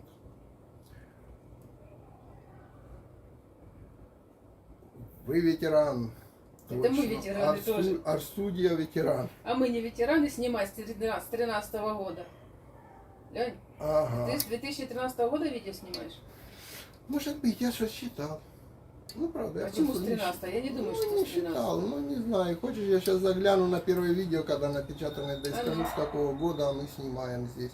И то первые несколько я вытер, если честно сказать. Я там как-то каналы пытался переделать, там первое мое видео было, как мы крышу У нашу тебя снимали. даже нету записи его. Не, ну где-то на дисках валяется, но оно кому надо сейчас, я там крышу, Мое первое видео. как я крышу снимал. Вот не будете что снимать, поставишь мое первое видео, которое я вытер. Сейчас гляну, вот когда тут видео начинается вообще, если так честно сказать. Ну когда ты зарегистрирован? Ну сейчас, одну Там есть секунду. информация о канале. Да нафиг мне информация о канале, если я могу посмотреть первое видео, когда я туда забросил, тогда и все. Дата. Да, с 13-го года. О, видишь? Про шашлык остался первый, Что, хотя 10 это лет не мы уже является снимаем? первое. Да, 25 марта 13 года первое видео сейчас числится. Про Мы уже шашлык. 10 лет снимаем? Да. И это с учетом того, что штук 5 видео я вытер. Так что, ну да, помнишь, слушай, мы же ездили в этом самом. Мы как начинали? Мы посмотрели, тогда еще была блогерша там, Бла-Бла называлась, армянка. Вот. Ну, не мы посмотрели, Света посмотрела. И мне показала, я говорю, смотри, люди, говорит, видео на YouTube снимают. И что-то мы так увлеклись, не то что увлеклись, а мы собирались в отпуск в феврале ехать на океан. Я говорю, давай там поговорим в отпуске. Вот надо оно нам, не надо оно нам, там мне, говорю, все расскажешь. И мы поехали в феврале в отпуск. И поговорили, я говорю, ну давай приедем, попробуем, говорю, купим камеру. Тогда и помню, еще там $200 первая камера наша была. Говорю, даже... Рецепты снимал. Да, блин, пришли ко мне. Свет, посиди, я схожу за этим. Не, Да, я не посижу, я сама Ты скажу. пойдешь? Ну, Ну, иди, Лёнь. бери, хорошо, бери эту бумажки. Я Компьютер на выключу ремонт сначала. принесли, я и так уже отказывался. Помните, звонили по телефону, я сказал, что я буду только через час. Оля, Думал, что приду Сивахо. позже. А нет, уже пришли. Так что пойдет Пришли. Света, заберет компьютер. Да ты потому что медленно читаешь комментарии. Да я никуда не спешу. Так что этот самый. И мы поехали, порешили. Я говорю, ну давай попробуем. Я не знаю даже, когда мы, говорю, отобьем эту камеру за $200. Приехали в марте, купили камеру. А я говорю такой, а что снимать-то будем? Никто не знает, ну как, что вообще снимать? Я взял камеру, говорю, пойду по крыше похожу, по дому посмотрю, вот потыкаю там камерой туда-сюда, походил, с окон крыши показал, говорю, вот крыша нашего дома, вот, вот улица. То есть, думаю, поставлю, гляну, посмотрит кто-то на это, не посмотрит. То есть начинали снимать такое, что вижу, то пою, блин, пошел себе. Да, это было. Вот и тут светится 25 марта 2013 года первое видео. Это с учетом, что видео 5 я вытер, а потом не поставил обратно. Так что да, точно, 13-й год. Как долго уже. Это правильно. Так что Арт-студио так и говорит. Медальку мне должен уже. Да, надо вам медальку. Надо вам силиконовую рыбку послать. Многие берут, бросив все, лишь бы спастись. Я уже про сертификаты думаю в последнюю очередь. Многие бегут. Понятно. Так, лично вас поддерживаю в вашей мечте. Так, Леонид, не порть атмосферу, это не вам. А, хорошо. Хорошо. Здравствуйте, какое качество питьевой воды у вас? Можно пить с водопровода. Спасибо заранее, не мешает вам городской шум. Нет, нам городской шум не мешает, но вопрос в другом. В каком районе живете? Если вы живете на Авениде, если вы живете там, не знаю, где ходят автобусы под вашим домом, если вы живете на первом этаже, на втором этаже, то, конечно, вам может мешать городской шум. Мы, к примеру, живем не на Авениде, у нас не ходят автобусы рейсовые по нашей улице. Мы живем на 8 этаже, соответственно, нам городской шум как такового не мешает. Вот сейчас рядом со мной здесь открыт балкон немножко, и этот самый, и вы слышите звуки, и я веду трансляцию, но вы городского шума услышали. Городская вода, в принципе, считается в Буэнос-Айресе питьевой. Пить можно, но я бы рекомендовал поставить фильтр угольный. То есть продаются, которые на кран подключаешь, и все. Такую воду, и у нас такой фильтр стоит, мы с нее готовим и кофе, и варим на ней, и в то же время и чай. И в то же время я лично, я ее и пью. Света периодически покупает воду магазинную, потому что там минеральная. Я когда минеральную, когда просто с крана, ну, все остальное мы готовим оттуда. То есть ничего страшного, раз в году желательно поменять фильтр, но официально считается это питьевой водой. Я не слышал никаких случаев по телевизору и в газетах, что кто-то тут напился воды и помер или что-то с ним случилось. И мы всегда ей употребляем в пищу. Так. Кубань с вами. Спасибо, Дмитрий. Тоже, кстати, Дмитрий Коркин, и то Конкин. Очень давний наш тоже самый подписчик. Верно, не всегда смотрю, когда успеваю попасть на стрим. Вы же без анонсов. Ну да, мы так вот пришли, когда, вот сегодня ездили в магазин. У меня сегодня какие были планы? Я проснулся, где ты спрашиваю, ты что, будешь сегодня снимать? Ну, она вязание снимает. Она говорит, нет, сегодня я снимать не буду. Говорю, все, тогда я не поеду на рыбалку, потому что когда ты захочешь снимать, я свалю на рыбалку. А я сяду и поснимаю компьютерные видео. Утром разложился, проснулся в 7 утра и начал снимать компьютерные видео про настройки Vegas Pro, программы, которые монтируют видосики, про лучшие настройки быстрые. Снимаю, все это мне начинает, надо съездить в магазин, надо съездить в магазин, что-то купить. Ладно, говорю, давай я досниму это видео, поедем в магазин. Ну, уже все разобрал, поснимал, загрузил то видео, еще только не включил. Поехали в магазин. По магазину пока полазили, полдня прошло. Говорю, ну, блин, сейчас как бы снова все складывать компьютерно и начинать по-новому, уже вообще как-то не то. Говорю, давай я по стримлю посижу. Хотя планы были завтра постримить. Завтра мне надо Свету отвезти в одно место, и я там где-то около часа ее буду ждать, сидеть в машине. Мне будет нехуй делать. Я говорю, я люблю так, телефончик прицепил и там с машины постримил. Ну, а сегодня зацепился здесь постримить. Ну, если что-то не достримим сегодня, достримим завтра. Так что вот без анонсов, без ничего, так прибежал, тяп-ляп и застримил. С десятилетием блогерство точно скоро наступит. Вот в марте месяца и будет десятилетие блогерства. Прикидывайте. Вот. Так что так оно и есть. С юбилеем, поздравляю, я вас от сестры узнала, она бреет Буэнос-Айресом. А я больше про колбасу интересовалась всегда. Ой, молодец. Так, желаю на любви канала перешагнуть 100-тысячный рубеж. Так держать. Да, перешагнем. У нас тут, знаете, как бы его сказать. Во-первых, новые темки появились. Я сейчас думаю, что перешагнем, потому что я начал прикалываться. Это для... технологии входят новые, меняются. Если вы заметили, картинки стали более классные, к примеру, потому что это не то, что мы там кого-то нанимаем. Не, я их сам делаю. Но раньше ж как бы, когда только начинали все это блогерство, как мы делали эти все картинки. Ну, берешь там скриншот с видео, кусочек какой-то, ляп туда, блин, и все. Теперь уже так фотошоп, вырезание, заставочки. Сейчас вот на последний, какое я тут видео делал, сейчас я скажу, как называется видео. Может, кому интересно, заглянет просто ради интереса, заглянет на это видео, на картинку я имею в виду. И напишет мне в комментарии под этим видео, понравилось ему или нет такая картинка. Я скажу, как называется видео, оно не такое давнее было. Вот, Аргентина, чем заняться? 4 видео назад, перед Конкордией, перед нашей поездкой. Посмотрите, я там стою на фоне города, да, и на меня светит свет такой зеленый. Эту картинку сделала этот самый, как его петь, нейтронные сети. То есть я заказал нейтронные, нейтронные, это не нейтронные бомбы, а нейронные сети. Так как я сейчас начинаю снимать на канале про этот самый компьютерный, про нейронные сети, про много будет фильмов про нейронные сети, я их испытываю, они у меня стоят на моих компьютерах. Вот я ей написал сделать мне картинку подсвеченного такого Буэнос-Айреса, типа, она мне сделала такую картинку. Потом я прилепил себя сверху и потом сделал с помощью такого освещения 3D, типа такой как бы свет, который на меня падает. Это все я делал сам, но картинку мне делала нейронная сеть. А еще это название тоже сделала нейронная сеть. И сегодняшний стрим название сделала нейронная сеть. То есть меня прикалывает сейчас, блин, давайте ей задание, пускай она мне пишет, как видео назвать, картинку, чтобы она мне сделала, то все. Там даже самому можно мультики создавать, так прикольно. Вот, видите, работа в Аргентине, варианты самозанятости и поиска работы. Это вы думаете, я придумал? Нет. А теперь почитайте описание под этим видео. Это все придумала нейронная сеть.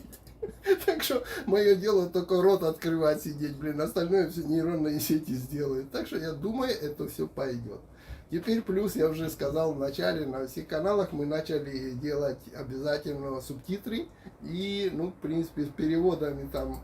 Сначала я несколько видео перевел на все языки, но это очень заморочливо на все языки переводить. Почему? Потому что перевод на 100 языков, сидеть и вот это фигачить, это где-то около часа времени занимает. А если ты 3 канала, то 3 часа времени, даже если ты снимешь только на переводы на языки. Так что я оставил 10 языков ходовых и начал переводить на 10 языков. Так что теперь люди, аргентинцы, начали тоже писать часто под видео на испанском, так сказать, языке комментарии, потому что они могут включить это самые субтитры и посмотреть.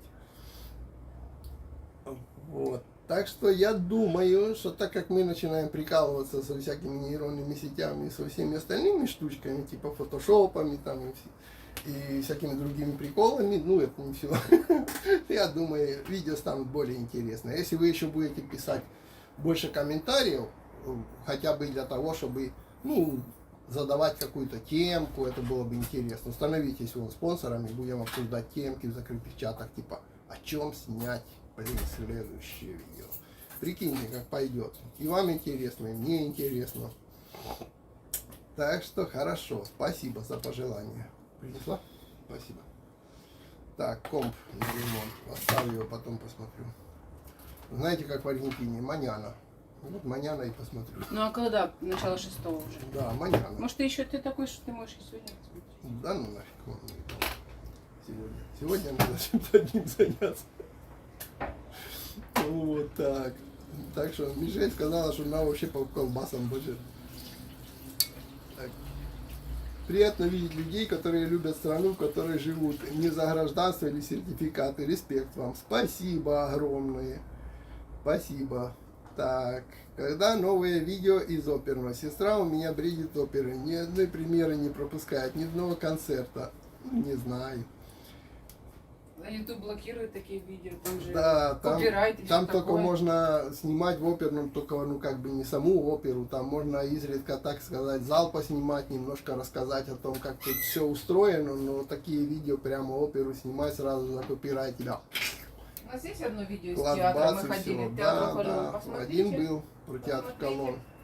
Года 3 назад мы ходили, да? Угу. В Буэнос-Айресе здание водохранилища архитектурный шедевр. Это да, это красивое здание. По-моему, бывшего водохранилища. Ну да, Сейчас да, он там тоже. больше как музей считается он сейчас, наверное. Я думаю, для себя начать записывать себя на видео, говоря на испанском, говорят, практика хорошая. Конечно, хорошая. Если что, присылайте мне записи ваши, буду просматривать, корректировать. Поделимся с людьми. Да, а мы с людьми поделимся. А вы покажите, как вы это самое, а мы сразу раз и в канал ставим, как вы учите испанский язык. Прикольно же будет. Народ поддержит, народ сразу так... Так, народ, это хорошо. Сколько мы уже тут сидим? Уже, я вижу, вы устали писать комментарии. Но 86 лайков понравились, это хорошо. Мы сидим 3 часа 14 минут. Наверное, надо закругляться. 3 часа 14 минут. Потом отсюда подрежу пару типа про налоги, там еще, может, какой интересный вопросик найду, да и все. Остальное, кто хочет, пересмотрит. Так, я помню видео и намекала, Корсар, вы смотрели билет, вам сын купил. Да, мы про него и говорили, точно, мы на него и ходили. Так, buenos días, amigo Леня, расскажи про то вино, которое вы пьете, как оно правильно называется и экспортируется ли оно в Украину, наверное. Украину, наверное. Не знаю, куда оно экспортируется, куда не экспортируется. Я предпочитаю пить вино органическое, ну, Меданос. Меданос называется. А куда ли экспортируется нет, я, честно говоря, не знаю. Спасибо за стрим, спасибо, Наталья, присылай как учишь испанский. Вы, кстати, классно на испанском вещаете про рыбалку, просматриваю, прокачиваю свой кастежан. Ой, спасибочки, Я спасибочки. бы не говорила, надо субтитры на русском туда поставить. Куда? На рыбалку? Ну, Ну, я конечно. начал ставить на последних видео, так что включайте субтитры, если кто-то заодно. Конечно, я вам тоже скажу маленький секрет, что субтитры не всегда сходятся, не всегда прямо с тем, что там говоришь. Бывает видео большое, субтитры делает тоже нейронная сеть, и она бывает какую-то фигню, как напишет, это вообще можно. Вот хотите сейчас один маленький этот, ничего, что я к вам задом, спиной сяду, как говорят. Я сейчас включу, меня как раз только припустил, я тут кое-что спрашивал, и мне так рассмешило, что сейчас и вам расскажу, как нейронная сеть бывает отвечает. А я как раз был открытый, глянь, у меня, по-моему, сейчас есть. А, вот. Пишу ей нейронной сети вопрос. Напиши описание для видео на тему аргентинские капибары. Видели, я про капибару предыдущее видео снимал, ну, про этих, у нас называется карпинчо, про этих зверьков. Ну, так как она не поняла, что такое аргентинская капибара, знаете, что нейронная сеть как написала описание, я тут со смеху лопался. Пишет, аргентинские капибары – это невероятные танцы, которые происходят в сердце Аргентины. Смотрим на неповторимые движения танцоров и удивляйся их грациозности и ловкости. Открой для себя мир аргентинских капибар и погрузись в атмосферу танца и музыки. Я ей пишу, капибара – это животное. Что она мне отвечает? Капибара – это необычное животное с крыльями и хвостами в виде пера, которое обитает в Южной Америке. Оно считается символом веры и мудрости в некоторых культурах. Узнайте больше об этом загадочном животном и его значении. Я там, блин, ржал. Пишу, это животное, блин. Говорит, это необычное животное, обитающее в Южной Америке. Вот, Ты так, сейчас раскроешь все свои секреты. Как Нет. ты видео называешь? Где ну и ты что делаешь? что? И что тут такого? Теперь пускай смотрят мои компьютерные видео, если тоже хотят так что-то называть. Нейронные сети Леня недавно освоил, так это просто прикол. Да, пускай все равно узнают, что теперь. Это все равно, что скрывать от И того, что вязание биткоин. ваше тоже на испанском смотрел. Надо все подряд смотреть, если хочешь нормальный язык учить. Правильно, пункта derecho, пункта ревес, лосада. Вольта dos, вольта три. Так я потом не говорю, что когда оно там начнет переводить, я же не сам эти субтитры пишу, нафиг мне столько писать за собой эти субтитры. Оно мне попереводит и, конечно, может ошибиться. Как напишет вот такое про капибару, подумай, что Леня несет, когда субтитры читает. Но ничего, как-то выкрутимся в этой жизни, проскачем. Так что все, Там у будем... тебя еще спросили, это решетка вентиляции или отопление? Вот это? Ну да, белый. Нет, это отопление, это не вентиляция, нет. Газовый. Это газовая колонка в стенку встроенная, там прямо трубы проходят газовые, и когда там так щелк-щелк, она там загорелась, горит, и все, и труба вытяжки на той стороне дома. Так что это именно такая вот колоночка есть. Так, так что... Все, на Меркадо Либре читай описание товаров, хорошо запоминается. Спасибо, хорошо посидели. Выключаем. Все, пока. Пока. Народ, пока. Пальцем в экран. И выключаем. Это я хотела